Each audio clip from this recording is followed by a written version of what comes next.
आप जी नूं दर्शनां दा सुभाग प्राप्त होया है। हजूर दी संगत दा लाहा लै रहे हो। सतगुरु दी पवित्र बाणी दी कथा आओ प्यार शरदा नाल सरवण करिए। महाराज जी दे पवित्र चरनां दा ध्यान करदे होए आखो जी सतनाम श्री वाहिगुरु साहिब जी। सतनाम श्री वाहिगुरु साहिब जी।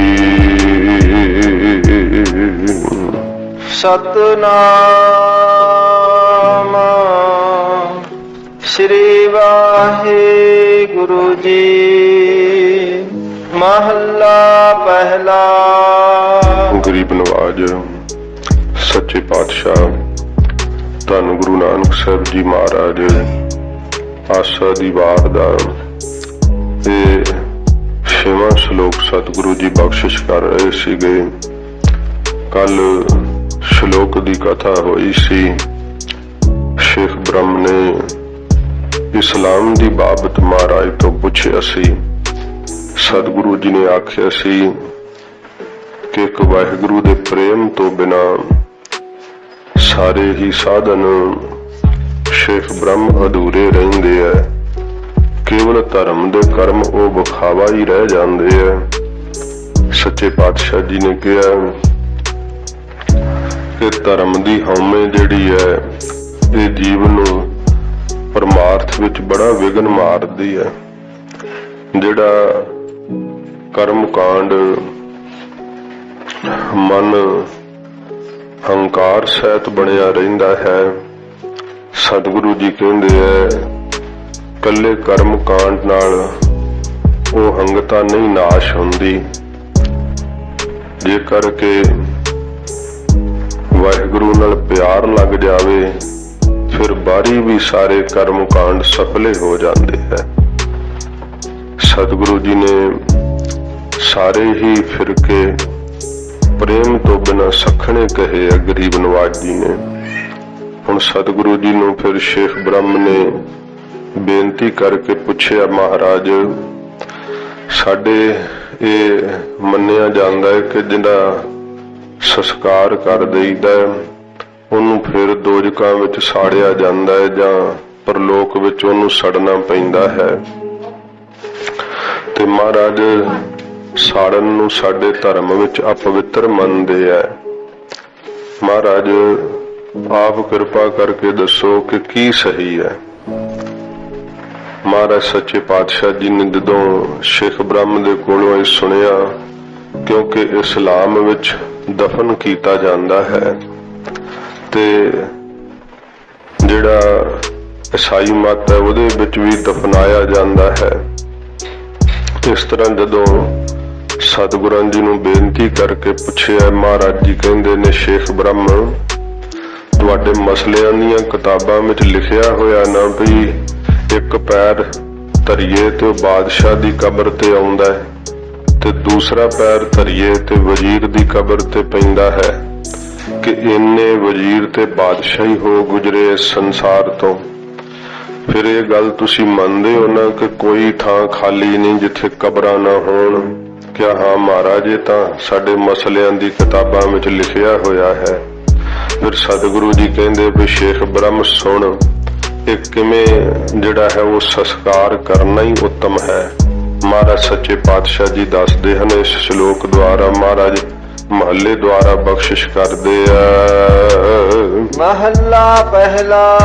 पहले पातशाह धन गुरु नानक साहब जी महाराज हजूर फरमाउंदे मिट्टी मुसलमान की जिथे कबरां हुंदियां ना साध संगत जी उथे समा पै के ना मिट्टी चीकनी हो जाती है। जिथे मुसलमानां नूं दबाया जांदा है ना क्योंकि दफनाउंदे है तां महाराज जी कहंदे शेख ब्रह्म जिहड़ी वो मुसलमानां दी देह जिथे दबाई जांदी है कबरां दी मिट्टी जिहड़ी है वो बड़ी चीकनी जान करके ਤੇੜਾ ਪਈ ਕੁਮਿਆਰ। ਜਿਹੜੇ ਘੁਮਿਆਰ ਹੁੰਦੇ ਆ ਨਾ, ਫਿਰ ਚੀਕਣੀ ਮਿੱਟੀ ਦੇ ਸਾਧ ਸੰਗਤ ਜੀ ਉਹ ਬਰਤਨ ਕਾਫੀ ਚੰਗੇ ਬਣਦੇ ਆ, ਤੇ ਘੁਮਿਆਰ ਫਿਰ ਉੱਥੋਂ ਮਿੱਟੀ ਲਿਆ ਕਰਕੇ ਤੇ ਉਹਨੂੰ ਪਾਣੀ ਪਾ ਕੇ ਗੁੰਨਦੇ ਆ ਤੇ ਪੀੜੇ ਬਣਾਉਂਦੇ ਆ, ਭਾਵ ਉਹਨਾਂ ਦੇ ਪਿੰਨੇ ਬਣਾਉਂਦੇ ਆ ਪਹਿਲਾਂ, ਫਿਰ ਉਹਨੂੰ ਆਪਣੇ ਤਰੀਕੇ ਨਾਲ ਸ਼ਕਲ ਦਿੰਦੇ ਆ। ਮਹਾਰਾਜ ਕਹਿੰਦੇ ਸ਼ੇਖ ਬ੍ਰਹਮ ਉਹ ਮੁਸਲਮਾਨਾਂ ਦੀ ਜਿਹੜੀ ਮਿੱਟੀ ਹੈ ਉਹ ਘੁਮਿਆਰ ਦੇ ਪੇੜੇ ਵਿੱਚ ਪਿੰਨੇ ਵਿੱਚ ਜਾ ਕਰਕੇ ਫਿਰ ਪੈਂਦੀ ਆ। ਘੜ ਭਾਂਡੇ ਇੱਟਾ ਕੀਆ। ਆਪਣੀ ਮਰਜ਼ੀ ਦੇ ਨਾਲ ਫਿਰ ਉਹ ਘੁਮਿਆਰ ਕੀ ਕਰਦਾ, ਭਾਂਡੇ ਕੱਢ ਦਿੰਦਾ ਹੈ ਮਿੱਟੀ ਦੇ ਤੇ ਚੱਕ ਦੇ ਉੱਤੇ ਚੜਾ ਕਰਕੇ ਫਿਰ ਇੱਟਾਂ ਕੱਢ ਦਿੰਦਾ, ਇੱਟਾਂ ਬਣਾ ਦਿੰਦਾ ਏ। ਜਲਦੀ ਕਰੇ ਪੁਕਾਰ। ਫਿਰ ਜਦੋਂ ਉਹਨਾਂ ਨੂੰ ਪਕਾਉਂਦਾ ਹੈ ਨਾ ਅੱਗ ਦੇ ਵਿੱਚ ਜਲਦੀ ਹੋਈ, ਫਿਰ ਉਹ ਜਿਹੜੀ ਮਿੱਟੀ ਹੈ ਨਾ ਮੁਸਲਮਾਨ ਦੀ ਉਹ ਪੁਕਾਰ ਕਰਦੀ ਹੈ ਬਹੁਤ ਜ਼ਿਆਦਾ। ਜਲ ਜਲ ਰੋਵਾ ਬਪੜੀ। ਜਲ ਜਲ ਕੇ ਭਾਵ ਸੜ ਸੜ ਕਰਕੇ ਜਦੋਂ ਸੂ ਸੂ ਦੀ ਆਵਾਜ਼ ਆਉਂਦੀ ਹੈ ਨਾ ਵਿੱਚੋਂ, ਜਦੋਂ ਅੱਗ ਵਿੱਚ ਪੱਕਦੀ ਹੈ ਮਿੱਟੀ, ਮਹਾਰਾਜ ਜੀ ਕਹਿੰਦੇ ਉਹ ਮੁਸਲਮਾਨ ਪੁਕਾਰ ਹੀ ਕਰ ਰਿਹਾ ਹੁੰਦਾ ਹੈ ਵਿੱਚ। ਬੱਪੜੀ ਉਹ ਵਿਚਾਰੀ ਮਿੱਟੀ ਮੁਸਲਮਾਨਾਂ ਦੀ ਪੁਕਾਰ ਕਰਦੀ ਹੈ ਸੜ ਸੜ ਕਰਕੇ। ਝੜ ਝੜ ਪਵਹਿ ਅੰਗਿਆਰ। ਅੰਗਿਆਰ ਜਿਹੜੇ ਆ ਉਹਨਾਂ ਦੇ ਸ਼ਰੀਰਾਂ ਤੋਂ ਭਾਵ ਉਸ ਮਿੱਟੀ ਤੋਂ ਫਿਰ ਝੜ ਝੜ ਕੇ ਪੈਂਦੇ ਆ। ਇੰਨਾ ਜ਼ਿਆਦਾ ਸੇਕ ਦੇ ਕੇ ਪਕਾਉਂਦੇ ਆ ਸਾਧ ਸੰਗਤ ਜੀ, ਫਿਰ ਉਹਦਾ ਰੰਗ ਹੀ ਲਾਲ ਹੋ ਜਾਂਦਾ ਹੈ। ਪਹਿਲਾਂ ਕੱਚਾ ਹੁੰਦਾ ਨਾ, ਫਿਰ ਮਿੱਟੀ ਜਿਹੜੀ ਉਸ ਨੂੰ ਅੱਗ ਦੇ ਸੇਕ 'ਚ ਪਕਾ ਦਿੰਦੇ, ਇੱਟਾਂ ਬਣਾ ਦਿੰਦੇ ਆ। ਅੰਗਿਆਰ ਝੜ ਝੜ ਕੇ ਪੈਂਦੇ, ਇੰਨਾ ਮਹਾਰਾਜ ਕਹਿੰਦੇ ਉਹਨੂੰ ਫਿਰ ਸਾੜਨਾ ਪੈਂਦਾ ਹੈ। ਇੱਥੇ ਹੀ ਉਹ ਫਿਰ ਦੁਬਾਰਾ ਸੜਦੇ ਤੇ ਸੜਦੇ ਹੋਏ ਉੱਚੀ ਪੁਕਾਰਾਂ ਕਰਦੇ ਆ। ਨਾਨਕ ਜਿਨ ਕਰਦਾ ਕਾਰਨ ਕੀਆ। ਮਹਾਰਾਜ ਜੀ ਕਹਿੰਦੇ ਜਿਸ ਪਰਮੇਸ਼ਰ ਵਾਹਿਗੁਰੂ ਨੇ ਇਹ ਸੰਸਾਰ ਜਿਹੜਾ ਹੈ ਪੈਦਾ ਕੀਤਾ ਹੈ, ਸੋ ਜਾਣਾ ਕਰਤਾਰ। ਉਹ ਕਰਤਾ ਪੁਰਖ ਕਰਤਾਰ ਵਾਹਿਗੁਰੂ ਹੀ ਜਾਣਦਾ ਹੈ ਕਿ ਜੀਆਂ ਦੀ ਕੀ ਹਾਲਤ ਹੁੰਦੀ ਹੈ। ਸੱਚੇ ਪਾਤਸ਼ਾਹ ਜੀ ਮਹਾਰਾਜ ਕਹਿੰਦੇ ਭਾਈ ਇਹ ਜਿਹੜਾ ਸੰਸਕਾਰ ਕਰਨਾ ਨਾ, ਇਹ ਮਹਾਰਾਜ ਨੇ ਤਾਂ ਹੀ ਸਤਿਗੁਰਾਂ ਨੇ ਫਿਰ ਆਪਣੇ ਸਿੱਖਾਂ ਨੂੰ ਵੀ ਬਖਸ਼ਿਸ਼ ਕੀਤੀ ਕਿ ਭਾਈ ਅੰਤਮ ਕਿਰਿਆ ਇਉਂ ਹੀ ਕਰੋ। ਜਦੋਂ ਭਾਈ ਮਰਦਾਨਾ ਜੀ ਸੀਗੇ, ਹੁਣ ਮੁਸਲਮਾਨ ਸੀਗੇ, ਸਾਰੀ ਉਮਰ ਜਗਤ ਗੁਰੂ ਜੀ ਦੀ ਸੰਗਤ ਕੀਤੀ। ਜਦੋਂ ਭਾਈ ਮਰਦਾਨਾ ਜੀ ਦੇ ਅੰਤ ਦਾ ਵੇਲਾ ਆਇਆ, ਉਸ ਸਮੇਂ ਹਜੂਰ ਨੇ ਫਿਰ ਆਖਿਆ ਭਾਈ ਮਰਦਾਨਿਆ ਹੁਣ ਕੁਝ ਪੈਰ ਹੀ ਤੇਰੀ ਉਮਰ ਰਹਿ ਗਈ ਹੈ, ਤੂੰ ਸੱਚਖੰਡ ਜਾਣਾ ਹੈ ਤੇ ਦੱਸ ਜਦੋਂ ਤੂੰ ਚੜ੍ਹਾਈ ਕਰ ਜਾਵੇਂ ਤੇਰੀ ਦੇਹ ਨੂੰ ਦਫਨਾਈਏ ਕਿ ਜਾਂ ਅੰਤਮ ਸੰਸਕਾਰ ਕਰੀਏ। ਤੇ ਭਾਈ ਮਰਦਾਨਾ ਜੀ ਕਹਿੰਦੇ ਮਹਾਰਾਜ ਮੈਂ ਮੁਸਲਮਾਨ ਹਾਂ ਤੇ ਮਹਾਰਾਜ ਮੇਰੇ ਧਰਮ ਮੁਤਾਬਕ ਹੀ ਫਿਰ ਮੇਰੀ ਦੇਹ ਨੂੰ ਦਫਨਾ ਦਿਓ। ਮਹਾਰਾਜ ਕਹਿੰਦੇ ਅੱਛਾ ਭਾਈ ਮਰਦਾਨਿਆ ਤੈਨੂੰ ਪਰਲੋਕ ਦੀ ਸਾਰੀ ਹਾਲਤ ਦਿਖਾ ਦਿੰਨੇ ਆ, ਅੱਗੇ ਫਿਰ ਜਿਵੇਂ ਤੂੰ ਇੱਛਾ ਕਰੇ ਉਦਾਂ ਹੀ ਕਰਾਂਗੇ। ਕਿਹਾ ਮਹਾਰਾਜ ਦਿਖਾਓ। ਸਤਿਗੁਰਾਂ ਨੇ ਸੀਸ ਤੇ ਹੱਥ ਰੱਖਿਆ, ਭਾਈ ਮਰਦਾਨਾ ਜੀ ਨੂੰ ਪਰਲੋਕ ਵਿੱਚ ਕੀ ਦਿਸਿਆ ਕਿ ਜਿਨ੍ਹਾਂ ਨੂੰ ਇੱਥੇ ਸੰਸਕਾਰ ਨਹੀਂ ਕੀਤਾ ਜਾਂਦਾ ਉਹਨਾਂ ਨੂੰ ਪਰਲੋਕ ਵਿੱਚ ਸਾੜਿਆ ਜਾਂਦਾ ਹੈ। ਫਿਰ ਉਹਨਾਂ ਦੀ ਮਿੱਟੀ ਵੀ ਇੱਥੇ ਪ੍ਰਤੱਖ ਸੜਦੀ ਹੈ। ਇਹ ਨਜ਼ਾਰਾ ਵੇਖ ਕੇ ਭਾਈ ਮਰਦਾਨਾ ਜੀ ਹੱਥ ਜੋੜ ਕੇ ਕਹਿੰਦੇ ਮਹਾਰਾਜ ਮੈਂ ਆਪ ਜੀ ਦਾ ਸਿੱਖ ਹਾਂ, ਮਹਾਰਾਜ ਮੇਰੇ ਸਰੀਰ ਦਾ ਅੰਤਮ ਸੰਸਕਾਰ ਹੀ ਕਰਿਓ। ਭਾਈ ਮਰਦਾਨਾ ਜੀ ਦੇ ਸਰੀਰ ਤਿਆਗਣ ਤੋਂ ਜਗਤ ਗੁਰੂ ਜੀ ਨੇ ਭਾਈ ਮਰਦਾਨਾ ਜੀ ਦਾ ਅੰਤਮ ਸੰਸਕਾਰ ਹੀ ਕਰਵਾਇਆ ਸੀਗਾ। ਤੋ ਇਹ ਸਤਿਗੁਰੂ ਜੀ ਨੇ ਸ਼ੇਖ ਬ੍ਰਹਮ ਨੂੰ ਦੱਸਿਆ ਕਿ ਅੰਤਮ ਸੰਸਕਾਰ ਜਿਹੜਾ ਹੈ ਨਾ ਉਹੀ ਉੱਤਮ ਕਿਰਿਆ। ਹਜੂਰ ਫਰਮਾਉਂਦੇ ਇਸੇ ਪ੍ਰਕਾਰ ਹੀ ਮਿੱਟੀ ਮੁਸਲਮਾਨ ਕੀ। ਸਾਧ ਸੰਗਤ ਜੀ ਇਹ ਜਿਹੜਾ ਪਵਿੱਤਰ ਵਾਕ ਸੀ ਨਾ, ਜਦੋਂ ਦਿੱਲੀ ਵਿੱਚ ਵੇਖੋ ਕਰਾਮਾਤਾਂ ਤਾਂ ਬਾਬਾ ਰਾਮ ਰਾਏ ਜੀ ਨੂੰ ਸਤਿਗੁਰਾਂ ਜੀ ਨੇ ਵਰ ਦੇ ਦਿੱਤਾ ਸੀ, ਪੁੱਤਰ ਤੇਰੀ ਰਸਨਾ ਤੇ ਵਸਾਂਗੇ, ਜੋ ਕਹੇਗਾ ਸਤ ਹੋ ਜਾਵੇਗਾ, ਦਿਨੇ ਰਾਤ ਪਾ ਦੇਣੀ, ਬੇੜੀ ਟੁੱਟੀ ਹੋਈ ਜੋੜ ਦੇਣੀ, ਮੋਇਆ ਬੱਕਰਾ ਜਿਉਂਦਾ ਕਰ ਦੇਣਾ, ਖੂਹ ਦੇ ਉੱਤੇ ਬਿਨਾ ਆਸਰੇ ਤੋਂ ਮੰਜੇ ਤੇ ਜਾ ਕਰਕੇ ਚਾਦਰ ਵਿਛਾਈ ਜੋ ਕਾਨਿਆਂ ਦੇ ਆਸਰੇ ਐ ਬੈਠ ਜਾਣਾ ਜਿਵੇਂ ਕੋਈ ਧਰਤੀ ਤੇ ਸਜਿਆ ਹੁੰਦਾ ਹੈ, ਬਹਿਸ਼ਤਾਂ ਦੇ ਫਲ ਲਿਆ ਕਰਕੇ ਰੰਗੇ ਨੂੰ ਦੇਣੇ। ਬਹੁਤ ਸਾਰੀਆਂ 72 ਕਰਾਮਾਤਾਂ ਜਿਹੜੀਆਂ ਉਹ ਵੱਡੀਆਂ ਤੇ 360 ਛੋਟੀਆਂ ਕਰਾਮਾਤਾਂ ਜਿਹੜੀਆਂ ਸੀ ਉਹ ਦਿਖਾਈਆਂ ਸੀਗੀਆਂ। ਮਹਾਰਾਜ ਜੀ ਕਹਿੰਦੇ ਜਦੋਂ ਦਿੱਲੀ ਦੀ ਸੰਗਤ ਨੇ ਖਬਰ ਭੇਜੀ, ਕਿਉਂਕਿ ਮੁਲਾਣਿਆਂ ਨੇ ਡਰਾ ਦਿੱਤਾ ਜ਼ਿਆਦਾ, ਤੇ ਜਦੋਂ ਮੁਲਾਣਿਆਂ ਦੇ ਜਿਹੜਾ ਸੀਗਾ ਨਰੰਗਾ ਢਹੇ ਚੜਿਆ ਹੋਇਆ, ਉਹ ਦੱਸਿਆ ਕਿ ਵੇਖੋ ਇਹਨਾਂ ਦੇ ਗੁਰੂ ਗ੍ਰੰਥ ਸਾਹਿਬ ਦੀ ਬਾਣੀ ਵਿੱਚ ਮੁਸਲਮਾਨ ਧਰਮ ਦੀ ਤੋਹੀਨ ਲਿਖੀ ਹੋਈ ਹੈ। ਤੇ ਜਦੋਂ ਨਰੰਗੇ ਨੇ ਪੁੱਛਿਆ ਤੇ ਨਰੰਗੇ ਦੇ ਜਬੇ ਅੱਗੇ ਤੇ ਸਮੇਂ ਜਾਂ ਲਾ ਲਓ ਲਾਲਚ ਵੇਖ ਕਰਕੇ, ਕਿਉਂਕਿ 13,000 ਰੋਜ਼ ਮਿਲਦਾ ਸੀਗਾ, ਤੇ ਖੁਸ਼ਾਮਦ ਕਰਨ ਲਈ ਉਸ ਸਮੇਂ ਬਾਬਾ ਰਾਮ ਰਾਏ ਗੁਰੂ ਪੁੱਤਰ ਸਨ, ਵੱਡੇ ਪੁੱਤਰ ਸੀਗੇ, ਤੇ ਨਰੰਗੇ ਦੀ ਉੱਥੇ ਖੁਸ਼ਾਮਦ ਕਰਦਿਆਂ ਕਹਿਤਾ, ਨਹੀਂ ਬਾਦਸ਼ਾਹ, ਉਹ ਮਿੱਟੀ ਬੇਈਮਾਨ ਕੀ ਕਿਹਾ, ਮੁਸਲਮਾਨ ਕੀ ਨਹੀਂ ਕਿਹਾ। ਦਿੱਲੀ ਦੀ ਸੰਗਤ ਨੂੰ ਇਸ ਗੱਲ ਦਾ ਗੁੱਸਾ ਲੱਗਿਆ, ਗੁਰੂਦੇਵ ਨੂੰ ਬੇਨਤੀ ਕੱਲੀ।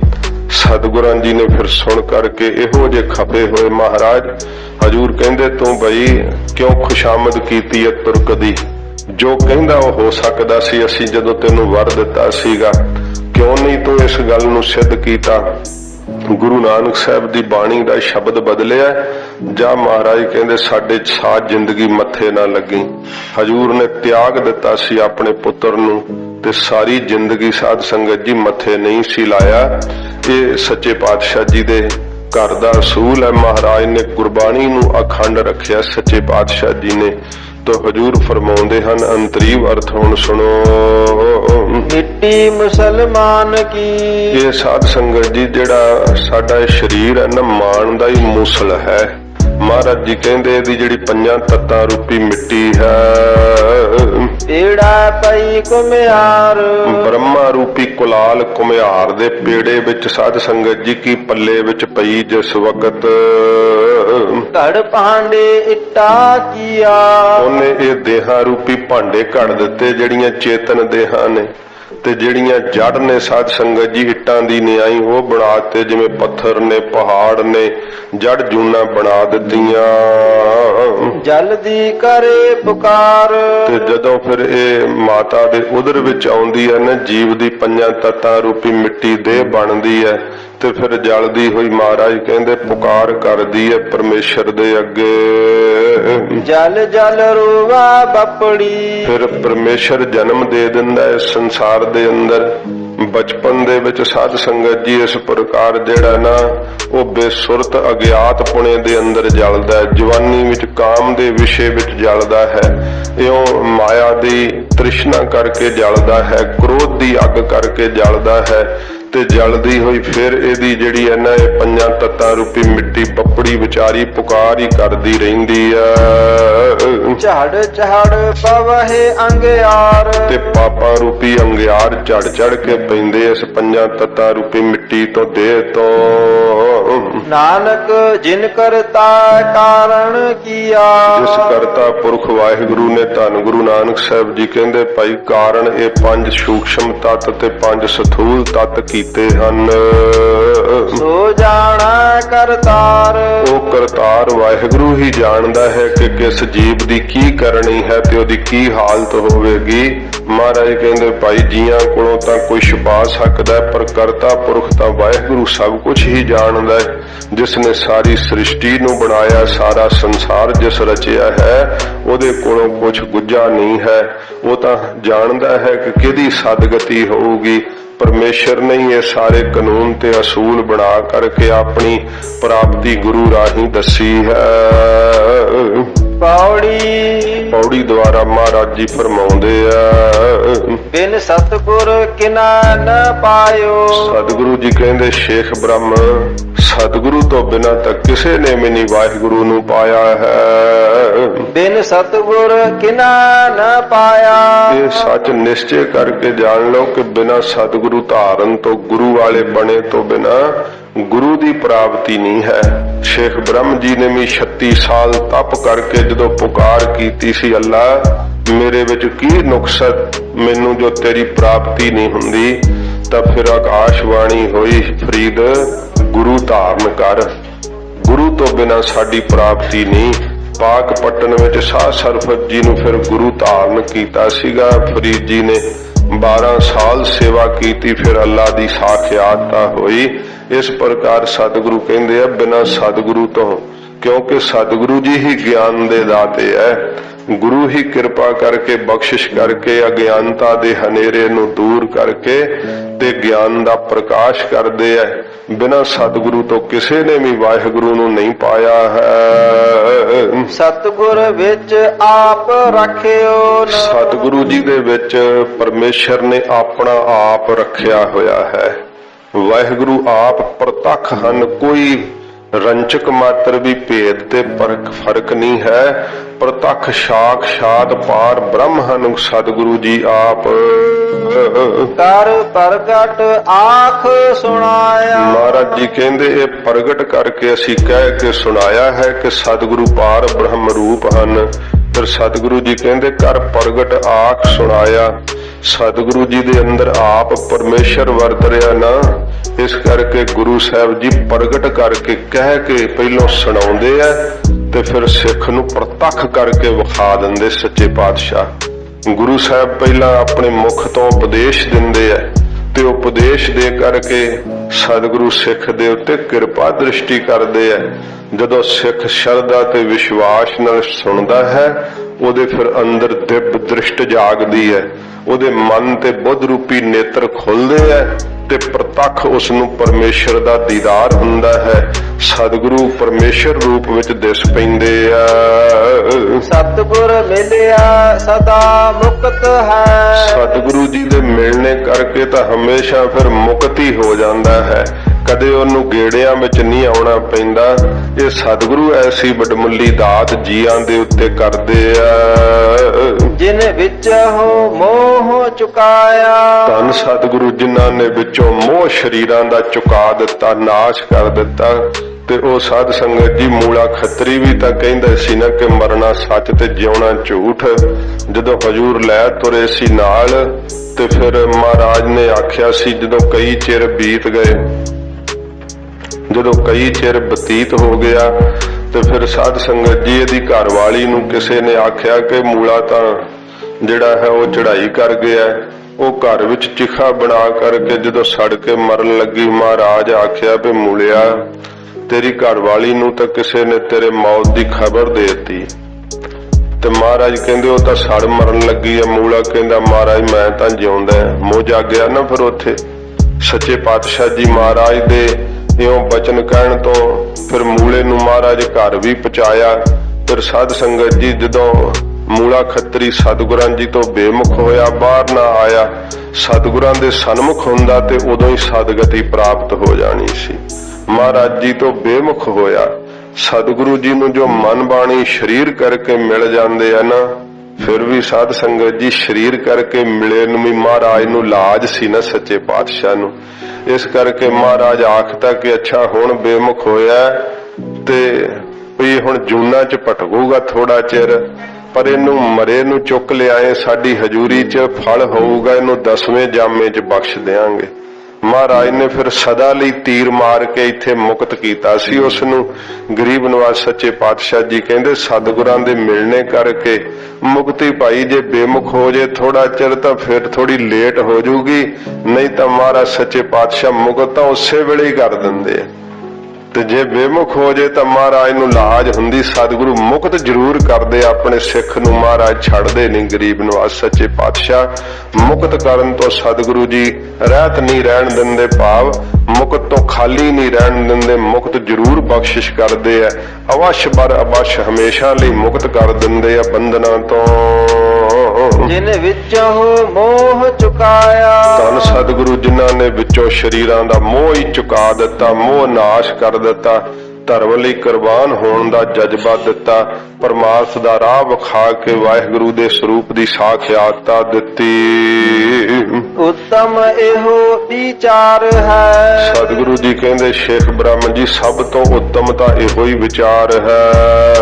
ਜਿਨ ਸੱਚੇ ਸਿਉ ਚਿਤ ਲਾਇਆ। ਜਿਨ ਵਾਹਿਗੁਰੂ ਜੀ ਦੇ ਸੱਚ ਸਰੂਪ ਦੇ ਨਾਲ ਆਪਣੇ ਚਿੱਤ ਨੂੰ ਲਾਇਆ ਹੈ, ਇਹੀ ਸਭ ਤੋਂ ਉੱਤਮ ਵਿਚਾਰ ਹੈ ਕਿ ਸੱਚੇ ਦੇ ਨਾਲ ਜੁੜਨਾ, ਵਾਹਿਗੁਰੂ ਦੇ ਨਾਮ ਦਾ ਜਾਪ ਕਰਨਾ, ਕੀਰਤਨ ਰਾਹੀਂ ਜੁੜਿਆ ਜਾਵੇ, ਕਥਾ ਰਾਹੀਂ ਜੁੜਿਆ ਜਾਵੇ, ਨਿਤਨੇਮ ਕਰਕੇ, ਸੇਵਾ ਕਰਕੇ, ਸਿਮਰਨ ਕਰਕੇ ਜੁੜਿਆ ਜਾਵੇ। ਸੱਚੇ ਦੇ ਨਾਲ ਜੁੜਨਾ ਚਾਹੀਦਾ। ਮਹਾਰਾਜ ਕਹਿੰਦੇ ਭਾਈ ਉੱਤਮ ਇਹੋ ਹੀ ਵਿਚਾਰ ਹੈ, ਕਿਉਂਕਿ ਸੱਚ ਸਰੂਪ ਹੋ ਜਾਈਦਾ ਹੈ। ਦੇਹਾਂ ਚੋਂ ਨਿਕਲ ਕੇ ਸੱਚੇ ਪਾਤਸ਼ਾਹ ਜੀ ਕਹਿੰਦੇ ਉਸ ਵਾਹਿਗੁਰੂ ਦੇ ਸਦਾ ਰਹਿਣ ਵਾਲੇ ਸਰੂਪ ਵਿੱਚ ਅਭੇਦ ਹੋ ਜਾਈਦਾ। ਇਸ ਕਰਕੇ ਸਭ ਤੋਂ ਉੱਤਮ ਵਿਚਾਰ ਤਾਂ ਇਹੀ ਹੈ, ਜੋ ਸੱਚੇ ਦਾ ਆਵਾਹਨ ਕਰਨਾ, ਸੱਚੇ ਦੇ ਨਾਲ ਮਨ ਬਾਣੀ ਸਰੀਰ ਕਰਕੇ ਜੁੜਨਾ। ਜਗ ਜੀਵਨ ਦਾਤਾ ਪਾਇਆ। ਜਗਤ ਨੂੰ ਜੀਵਨ ਦੇਣ ਵਾਲਾ ਜਿਹੜਾ ਦਾਤਾ ਹੈ ਨਾ ਵਾਹਿਗੁਰੂ, ਉਹ ਫਿਰ ਉਹਨਾਂ ਨੇ ਪਾਇਆ ਹੈ। ਸੱਚੇ ਪਾਤਸ਼ਾਹ ਕਹਿੰਦੇ ਜਿਨ੍ਹਾਂ ਨੇ ਸੱਚ ਨਾਲ ਜੁੜਨਾ ਕੀਤਾ ਏ। ਸ਼ਲੋਕ ਮਹੱਲਾ ਪਹਿਲਾ। ਸੱਚੇ ਪਾਤਸ਼ਾਹ ਜੀ ਹੁਣ ਇਹ 7ਵਾਂ ਗਰੀਬ ਨਵਾਜੀ ਸ਼ਬਦ ਆਰੰਭਦੇ ਆ। ਹਜੂਰ ਫਰਮਾਉਂਦੇ ਹਨ, ਧੰਨ ਗੁਰੂ ਨਾਨਕ ਸਾਹਿਬ ਜੀ ਮਹਾਰਾਜ। ਹਉ ਵਿੱਚ ਆਇਆ ਹਉ ਵਿੱਚ ਗਿਆ। ਸਤਿਗੁਰੂ ਜੀ ਨੂੰ ਸ਼ੇਖ ਬ੍ਰਹਮ ਨੇ ਪੁੱਛਿਆ, ਮਹਾਰਾਜ ਜੀ ਇਹ ਜੀਵ ਜੰਮਦੇ ਤੇ ਮਰਦੇ ਕਿਉਂ ਹੈ? ਇਹ ਕਾਰਨ ਕੀ ਹੈ ਮਹਾਰਾਜ, ਇਹ ਦੱਸੋ ਤੁਸੀਂ। ਤਾਂ ਮਹਾਰਾਜ ਸਾਹਿਬ ਜੀ ਹੁਣ ਸ਼ੇਖ ਬ੍ਰਹਮ ਦਾ ਇਹ ਪ੍ਰਸ਼ਨ ਸੁਣ ਕੇ ਹਜੂਰ ਕਹਿੰਦੇ ਹਨ, ਹਉ ਵਿੱਚ ਆਇਆ। ਮਹਾਰਾਜ ਕਹਿੰਦੇ ਜੀਵ ਸੰਸਾਰ ਦੇ ਅੰਦਰ ਹਉ ਕਰਕੇ ਹੀ ਆਇਆ ਹੈ। ਇਹਦੀ ਹਉਮੈ ਨਹੀਂ ਨਾ ਮਿਟੀ, ਤੇ ਇਸ ਕਰਕੇ ਫਿਰ ਇਹਨੂੰ ਜਨਮ ਮਿਲਿਆ। ਇਹ ਆਇਆ ਜਿਹੜਾ ਨਾ, ਮਹਾਰਾਜ ਜੀ ਜਨਮ ਦਾ ਵੀ ਅੱਗੇ ਜ਼ਿਕਰ ਕਰਨਗੇ। ਮਹਾਰਾਜ ਕਹਿੰਦੇ ਇਹਦੇ ਆਉਣ ਦਾ ਕਾਰਨ ਜਿਹੜਾ ਨਾ ਹਉਮੈ ਹੈ। ਹਉ ਵਿੱਚ ਹੀ ਇਹ ਸੰਸਾਰ ਦੇ ਅੰਦਰ ਆਇਆ ਹੈ। ਹਉ ਵਿੱਚ ਗਿਆ। ਜਦੋਂ ਗਿਆ ਉਦੋਂ ਵੀ ਹਉਮੈ ਦੀਆਂ ਹੀ ਪੰਡਾਂ ਪਾ ਕੇ ਇਥੋਂ ਲੈ ਕੇ ਗਿਆ। ਬੜੀ ਪਦਾਰਥਾਂ ਦੀ ਹੰਗਤਾ ਛੁੱਟੀ ਨਹੀਂ, ਦੇਹ ਦੀ ਹੰਗਤਾ ਛੁੱਟੀ ਨਹੀਂ। ਜਦੋਂ ਪਰਲੋਕ ਨੂੰ ਗਿਆ ਉਦੋਂ ਵੀ ਮਹਾਰਾਜ ਕਹਿੰਦੇ ਹਉਮੈ ਦੇ ਸਹਿਤ ਹੀ ਜਾਂਦਾ ਏ। ਹਉ ਵਿੱਚ ਜੰਮਿਆ। ਹਉ ਦੇ ਵਿੱਚ ਹੀ ਜੀਵ ਦਾ ਜਨਮ ਹੁੰਦਾ ਹੈ। ਹੰਕਾਰ ਜਦੋਂ ਇਹ ਸੂਖਸ਼ਮ ਸਾਧ ਸੰਗਤ ਜੀ ਸਰੀਰ ਦੇ ਅੰਦਰ ਬਣੀ ਰਹਿੰਦੀ ਹੈ ਹੰਗਤਾ, ਦੇਹ ਤਾਂ ਬਿਨਸ ਜਾਂਦੀ ਹੈ ਪਰ ਹੰਗਤਾ ਨਹੀਂ ਨਾ ਟੁੱਟਦੀ। ਉਹੋ ਹੀ ਸਾਰੇ ਫੇਰ ਗੁਨਾਹ ਜਿਹੜੇ ਆ ਉਹਦੇ ਮੁਤਾਬਕ ਹੀ ਪਰਰਬਦ ਬਣਦੀ ਹੈ ਨਾ, ਤੇ ਉਹਨਾਂ ਗੁਨਾਹਾਂ ਦੇ ਮੁਤਾਬਕ ਫਿਰ ਇਸ ਦੇ ਮੱਥੇ ਤੇ ਲੇਖ ਪੈਂਦੇ ਆ, ਤੇ ਫਿਰ ਇਹਨੂੰ ਜਨਮ ਮਿਲਦਾ ਹੈ। ਜਿਹੜਾ ਇਹ ਸਾਧ ਸੰਗਤ ਜੀ ਜੀਆਂ ਨੂੰ ਇੱਥੇ ਵੀ ਜੋ ਕਸ਼ਟ ਹੁੰਦਾ ਹੈ ਤੇ ਜਾਂ ਅੱਗੇ ਜਾ ਕੇ ਕਸ਼ਟ ਹੁੰਦਾ, ਸਭ ਇਹ ਲੇਖੇ ਵਿੱਚ ਹੈ, ਉਗੜ ਦੁਗੜ ਬਾਤ ਨਹੀਂ ਹੈ। ਕਈ ਜਨਮ ਤੋਂ ਹੀ ਅੰਨੇ ਹੁੰਦੇ ਆ, ਕਈ ਜਨਮ ਤੋਂ ਹੀ ਲੰਗੜੇ ਹੁੰਦੇ ਆ, ਕਈ ਜਨਮ ਤੋਂ ਹੀ ਕਈ ਭਿਆਨਕ ਬਿਮਾਰੀਆਂ ਦੇ ਸ਼ਿਕਾਰ ਹੁੰਦੇ ਆ। ਕਈ ਵੇਖੋ ਸਾਧ ਸੰਗਤ ਜੀ ਜਨਮ ਲੈਂਦਿਆਂ ਮਰ ਜਾਂਦੇ ਆ, ਕਈ ਬਚਪਨ 'ਚ ਚੜ੍ਹਾਈ ਕਰਦੇ, ਕੋਈ ਭਰ ਜਵਾਨੀ 'ਚ ਚੜ੍ਹਾਈ ਕਰਦੇ। ਸਭ ਦੇ ਇਹ ਹਿਸਾਬ ਕਿਤਾਬ 'ਚ ਹੈ ਸਭ ਕੁਛ, ਦੇਹ ਦੀ ਪਰਰਬਦ ਬਣੀ ਹੋਈ ਹੈ। ਮਹਾਰਾਜ ਜੀ ਕਹਿੰਦੇ ਭਾਈ ਉਹਦੇ ਸਾਰੇ ਇਹ ਗੁਨਾਹ ਵੇਖ ਕਰਕੇ ਤੇ ਹਉਮੈ ਦਾ ਜਿਹੜਾ ਲੇਖ ਸੀਗਾ, ਹੰਕਾਰ ਛੁਟਕਿਆ ਨਹੀਂ, ਇਸ ਕਰਕੇ ਜਨਮ ਵੀ ਇਹਦਾ ਹੰਕਾਰ ਵਿੱਚ ਹੀ ਹੁੰਦਾ ਏ। ਹਉ ਵਿੱਚ ਮੁਆ। ਤੇ ਹਉਮੈ ਦੇ ਵਿੱਚ ਹੀ ਮਰ ਜਾਂਦਾ, ਕਿਉਂਕਿ ਗੁਰੂ ਧਾਰਨ ਨਹੀਂ ਕਰਦਾ। ਹਉਮੈ ਕਰਦਾ ਹੋਇਆ ਜਦੋਂ ਨਿਮਰਤਾ ਧਾਰਨੀ ਨਹੀਂ ਕੀਤੀ ਤੇ ਹਉ ਹਉ ਕਰਦਾ ਹੋਇਆ ਮਹਾਰਾਜ ਕਹਿੰਦੇ ਭਾਈ ਮਰ ਜਾਂਦਾ, ਹੰਕਾਰ 'ਚ ਹੀ ਮਰ ਜਾਂਦਾ ਏ। ਹਉ ਵਿੱਚ ਦਿੱਤਾ। ਤੇ ਜੇ ਕਿਸੇ ਨੂੰ ਦਿੰਦਾ ਹੈ ਨਾ, ਉਹ ਵੀ ਮਹਾਰਾਜ ਕਹਿੰਦੇ ਭਾਈ ਹਉ ਵਿੱਚ ਹੀ ਦਿੰਦਾ, ਇਕੱਲਾ ਵੀ ਮੈਂ ਦਿੱਤਾ। ਮਹਾਰਾਜ ਕਹਿੰਦੇ ਭਾਈ ਹੰਕਾਰ ਦੇ ਸਹਿਤ ਹੀ ਦਾਨ ਕਰਦਾ, ਦਿੰਦਾ ਏ। ਹਉ ਵਿੱਚ ਲਿਆ। ਜੇ ਕੁਛ ਲੈਂਦਾ ਵੀ ਹੈ ਤਾਂ ਵੀ ਹੰਕਾਰ ਦੇ ਸਹਿਤ ਹੋ ਕੇ ਹੀ ਲੈਂਦਾ ਹੈ। ਹਉ ਵਿੱਚ ਖੱਟਿਆ। ਜੇ ਕੋਈ ਖੱਟੀ ਖੱਟਦਾ ਹੈ ਨਾ ਮਾਇਆ ਦੀ, ਤੇ ਉਹ ਵੀ ਹਉ 'ਚ ਹੀ ਖੱਟਦਾ ਹੈ ਕਿ ਬਈ ਬੜੀ ਕਮਾਈ ਅਸੀਂ ਕੀਤੀ ਹੈ। ਹੰਕਾਰ ਆ ਜਾਂਦਾ, ਕੋਈ ਖੱਟੀ ਖੱਟਦਾ ਪਦਾਰਥਾਂ ਦੀ ਮਾਇਆ ਦੀ। ਹਉ ਵਿੱਚ ਗਿਆ। ਜਦੋਂ ਉਹੋ ਹੀ ਕਮਾਈ ਕੀਤੀ ਨਾਸ਼ ਹੋ ਜਾਂਦੀ ਹੈ, ਮਹਾਰਾਜ ਕਹਿੰਦੇ ਭਾਈ ਹਉ ਵਿੱਚ ਹੀ ਫਿਰ ਇਹਦੇ ਕੋਲੋਂ ਸਾਰਾ ਕੁਝ ਚਲਿਆ ਵੀ ਜਾਂਦਾ ਹੈ। ਉਹ ਕੀਤੀ ਹੋਈ ਖੱਟੀ ਕਮਾਈ ਜਿਹੜੀ ਹੈ। ਹਉ ਵਿੱਚ ਸੱਚਿਆਰ ਖੋੜਿਆਰ। ਹੰਕਾਰ ਦੇ ਵਿੱਚ ਹੀ ਇਹ ਸਚਿਆਰ ਬਣਦਾ ਵੀ ਸਾਡੇ ਜਿੰਨਾ ਸੱਚ ਕੌਣ ਬੋਲਦਾ। ਦਾਨੇ ਹੁੰਨੇ ਅਸੀਂ, ਬਹੁਤ ਜ਼ਿਆਦਾ ਸਾਨੂੰ ਅਕਲ ਹੈ, ਸੋਝੀ ਹੈ। ਮਹਾਰਾਜ ਕਹਿੰਦੇ ਭਾਈ ਇਹ ਸਚਿਆਰ ਬਣਦਾ, ਹੰਕਾਰ ਦੇ ਸਹਿਤ ਹਉ ਵਿੱਚ ਹੀ ਹੈ ਸਚਿਆਰ ਬਣਿਆ ਬੈਠਾ ਹੈ। ਤੇ ਕੁੜਿਆਰ ਜਿਹੜਾ ਮਹਾਰਾਜ ਕਹਿੰਦੇ ਝੂਠ ਬੋਲਦਾ ਵੀ ਹਉ ਕਰਕੇ ਹੀ ਬੋਲਦਾ ਹੈ, ਝੂਠ ਵੀ ਹਉ ਵਿੱਚ ਹੀ ਹੈ। ਹਉ ਵਿੱਚ ਪਾਪ ਪੁੰਨ ਵਿਚਾਰ। ਹਉ ਵਿੱਚ ਹੀ ਹੰਕਾਰ ਵਿੱਚ ਹੀ ਪਾਪ ਕਰਦਾ ਹੈ, ਤੇ ਹੰਕਾਰ 'ਚ ਹੀ ਮਹਾਰਾਜ ਕਹਿੰਦੇ ਪੁੰਨ ਕਰਦਾ ਹੈ। ਪੁੰਨ ਕਰਦਾ ਤੇ ਤਾਂ ਵੀ ਹੰਕਾਰ ਦੇ ਸਹਿਤ ਹੋ ਕਰਕੇ ਕਰਦਾ ਕਿ ਮੇਰੇ ਜਿੰਨੀ ਸੇਵਾ ਕਿਨ ਕਰਨੀ ਹੈ, ਮੇਰੇ ਜਿੰਨਾ ਅੰਮ੍ਰਿਤ ਵੇਲੇ ਕਿਨ ਉੱਠਣਾ ਹੈ। ਅਸੀਂ ਤਾਂ ਬਹੁਤ ਜ਼ਿਆਦਾ ਪੁੰਨ ਕਰਮੀ ਹੁੰਨੇ ਆ, ਹੰਕਾਰ ਹੀ ਹੈ ਨਾ। ਜਦੋਂ ਛੁਟਕਦਾ ਨਹੀਂ ਤੇ ਭਾਈ ਪਰਮੇਸ਼ਰ ਦੀ ਜਿਹੜੀ ਆ ਉਹ ਸਪਰਸ਼ਤਾ ਨਹੀਂ ਮਿਲਦੀ ਹੈ। ਤੇ ਮਹਾਰਾਜ ਜੀ ਕਹਿੰਦੇ ਜੇ ਪਾਪ ਕਰਦਾ ਤੇ ਤਾਂ ਵੀ ਹਉਮੈ 'ਚ ਫਸਿਆ ਹੋਇਆ ਪਾਪ ਹੀ ਕਰਦਾ ਰਹਿੰਦਾ ਹੈ। ਤੇ ਮਹਾਰਾਜ ਜੀ ਕਹਿੰਦੇ ਨੇ ਪਾਪ ਪੁੰਨ ਫਿਰ ਪੜ੍ਹਦੇ ਹੋ। ਹਉ ਵਿੱਚ ਪਾਪ ਪੁੰਨ ਵਿਚਾਰ। ਤੇ ਪਾਪ ਤੇ ਪੁੰਨ ਦੀ ਵਿਚਾਰ ਵੀ ਹਉਮੈ 'ਚ ਹੀ ਕਰਦਾ ਹੈ ਕਿ ਮੈਨੂੰ ਪਤਾ ਹੈ ਪਾਪ ਕੀ ਹੈ, ਮੈਨੂੰ ਪਤਾ ਹਉਮੈ ਕਰਦਾ ਹੈ ਕਿ ਮੈਨੂੰ ਪਤਾ ਪੁੰਨ ਕਿਹਨੂੰ ਕਹਿੰਦੇ ਆ, ਸਭ ਪਤਾ। ਕਹਿੰਦਾ ਸਾਨੂੰ ਹਉ ਵਿੱਚ ਹੀ ਮਹਾਰਾਜ ਕਹਿੰਦੇ ਪਾਪ ਕਰਦਾ, ਹਉ ਵਿੱਚ ਹੀ ਪੁੰਨ ਕਰਦਾ। ਤੇ ਪਾਪ ਪੁੰਨ ਦੀ ਵਿਚਾਰ ਵੀ ਹਉ ਵਿੱਚ ਹੰਕਾਰ 'ਚ ਹੀ ਕਰਦਾ ਹੈ। ਹਉ ਵਿੱਚ ਨਰਕ ਸੁਰਗ ਅਵਤਾਰ। ਹਉ ਵਿੱਚ ਹੀ ਮਹਾਰਾਜ ਕਹਿੰਦੇ ਪਾਪ ਕਰਦਾ ਹੋਇਆ ਨਰਕਾਂ 'ਚ ਜਾ ਡਿੱਗਦਾ, ਸਜ਼ਾਵਾਂ ਸਹਾਰਦਾ ਹੈ। ਹੰਕਾਰ 'ਚ ਹੀ ਪੁੰਨ ਕਰਮ ਕਰਦਾ ਹੋਇਆ ਫਿਰ ਸਵਰਗਾਂ 'ਚ ਜਾ ਡਿੱਗਦਾ ਹੈ। ਤੇ ਜਦੋਂ ਸਵਰਗਾਂ ਦੇ ਵੀ ਸੁੱਖ ਭੋਗਦਾ ਮੁੱਕ ਜਾਂਦੇ ਆ, ਫਿਰ ਉਹ ਸਾਧ ਸੰਗਤ ਜੀ ਜਿਵੇਂ ਪਹਾੜ ਤੋਂ ਪੱਥਰ ਰੇੜਿਆ ਜਾਂਦਾ ਐਵੇਂ ਸਵਰਗਾਂ 'ਚੋਂ ਡਿੱਗ ਦਿੰਦੇ ਆ ਵੀ ਚੱਲ ਹੁਣ ਤੇਰੇ ਮੁੱਕ ਗਏ ਪੁੰਨ। ਹੰਕਾਰ 'ਚ ਹੀ ਹੈ ਸਾਰਾ ਕੁਛ। ਮਹਾਰਾਜ ਕਹਿੰਦੇ ਨਰਕਾਂ 'ਚ ਜੇ ਪਾਪ ਕਰਕੇ ਜਾ ਡਿੱਗਦਾ, ਹੰਕਾਰ ਸਹਿਤ ਹੀ ਜਾ ਡਿੱਗਦਾ। ਹੰਕਾਰ ਸਹਿਤ ਹੀ ਪੁੰਨ ਕਰਕੇ ਸਵਰਗਾਂ ਵਿੱਚ ਅਵਤਰਦਾ ਹੈ, ਭਾਵ ਇਹਨੂੰ ਉੱਥੇ ਪਹੁੰਚਦਾ ਹੈ, ਜਾਂਦਾ ਹੈ। ਹਉ ਵਿੱਚ ਹੱਸਾ। ਹਉ ਵਿੱਚ ਹੱਸਾ, ਹਉ ਵਿੱਚ ਹੀ ਹੰਕਾਰ ਵਿੱਚ ਹੀ ਸਾਧ ਸੰਗਤ ਜੀ ਹੱਸਦਾ ਹੈ ਕਿ ਅਸੀਂ ਤਾਂ ਬੜਾ ਜ਼ਿਆਦਾ ਲਾਭ ਖੱਟਿਆ ਹੈ। ਜਿਵੇਂ ਮਹਾਰਾਜ ਦਸ ਆਏ ਪਿੱਛੇ ਹੰਕਾਰ ਕਰਦਾ ਬਹੁਤ ਜ਼ਿਆਦਾ, ਜਦੋਂ ਹੱਸਦਾ ਹੈ ਨਾ ਉਹ ਸਾਧ ਸੰਗਤ ਜੀ ਇਹਦਾ ਅੰਦਰੋਂ ਜਿਹੜਾ ਹੈ ਨਾ ਉਹ ਸਾਰੇ ਪਾਪਾਂ ਦੇ ਬੋਝ ਤੋਂ ਹਲਕਾ ਹੋ ਕੇ ਹੱਸਣਾ ਨਹੀਂ ਹੈ, ਇਹਦਾ ਦੇਹ ਦੀ ਹੰਗਤਾ ਦੇ ਸਹਿਤ ਹੱਸਣਾ ਹੈ, ਪਦਾਰਥਾਂ ਦੀ ਪ੍ਰਾਪਤੀ ਕਰਕੇ ਹੱਸਣਾ ਹੈ। ਇਹ ਦੇਹ ਦੀ ਹੰਗਤਾ ਕਰਕੇ ਮਹਾਰਾਜ ਕਹਿੰਦੇ ਭਾਈ ਹੱਸਦਾ ਹੈ, ਇਹਦਾ ਹਾਸਾ ਵੀ ਹੰਕਾਰ ਵਿੱਚ ਹੀ ਹੈ। ਹਉ ਵਿੱਚ ਰੋਵਾ। ਤੇ ਜਦੋਂ ਪਦਾਰਥ ਚਲੇ ਜਾਂਦੇ ਆ ਹਉ ਕਰਦਾ, ਹੰਕਾਰ ਕਰਕੇ ਮਹਾਰਾਜ ਕਹਿੰਦੇ ਭਾਈ ਰੋਂਦਾ ਹੈ, ਫਿਰ ਰੋਣਾ ਵੀ ਹੰਕਾਰ ਕਰਕੇ ਇਹਨੂੰ ਪੈਂਦਾ ਹੈ। ਹੰਕਾਰ ਵਿੱਚ ਹੀ ਇਹ ਰੋਂਦਾ ਹੈ। ਹਉ ਵਿੱਚ ਭਰੀਆ। ਮਹਾਰਾਜ ਜੀ ਕਹਿੰਦੇ ਭਾਈ ਹਉ ਵਿੱਚ ਹੀ ਔਗਣਾ ਕਰਕੇ ਭਰ ਜਾਂਦਾ ਹੈ ਬਹੁਤ ਜ਼ਿਆਦਾ। ਹੰਕਾਰ ਕਰਦਾ ਹੋਇਆ ਹੀ ਔਗਣਾ ਕਰਕੇ ਬਾਹਲਾ ਹੀ ਭਰ ਲੈਂਦਾ ਹੈ ਆਪਣੇ ਆਪ ਨੂੰ। ਹਉ ਵਿੱਚ ਧੋਵਾ। ਤੇ ਹੰਕਾਰ ਵਿੱਚ ਹੀ ਆਪਣੇ ਪਾਪਾਂ ਨੂੰ ਧੋਂਦਾ ਹੈ ਕਿ ਮੈਂ ਬੜੀ ਤੀਰਥ ਯਾਤਰਾ ਕੀਤੀ ਹੈ, ਮੈਂ ਬਹੁਤ ਜ਼ਿਆਦਾ ਇਸ ਪ੍ਰਕਾਰ ਪੁੰਨ ਕੀਤੇ ਹੈ।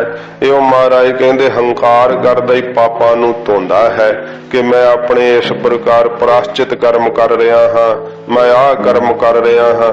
ਸੰਗਤ ਵੀ ਕਰਕੇ ਆਉਂਦਾ ਤੇ ਹਉ ਕਿੱਥੋਂ ਛੁਟਕਦੀ ਹੈ ਜਿੰਨਾ ਚਿਰ ਗੁਰੂ ਸਾਹਿਬ ਦੇ ਉਪਦੇਸ਼ ਨੂੰ ਕਮਾਉਂਦਾ ਨਹੀਂ।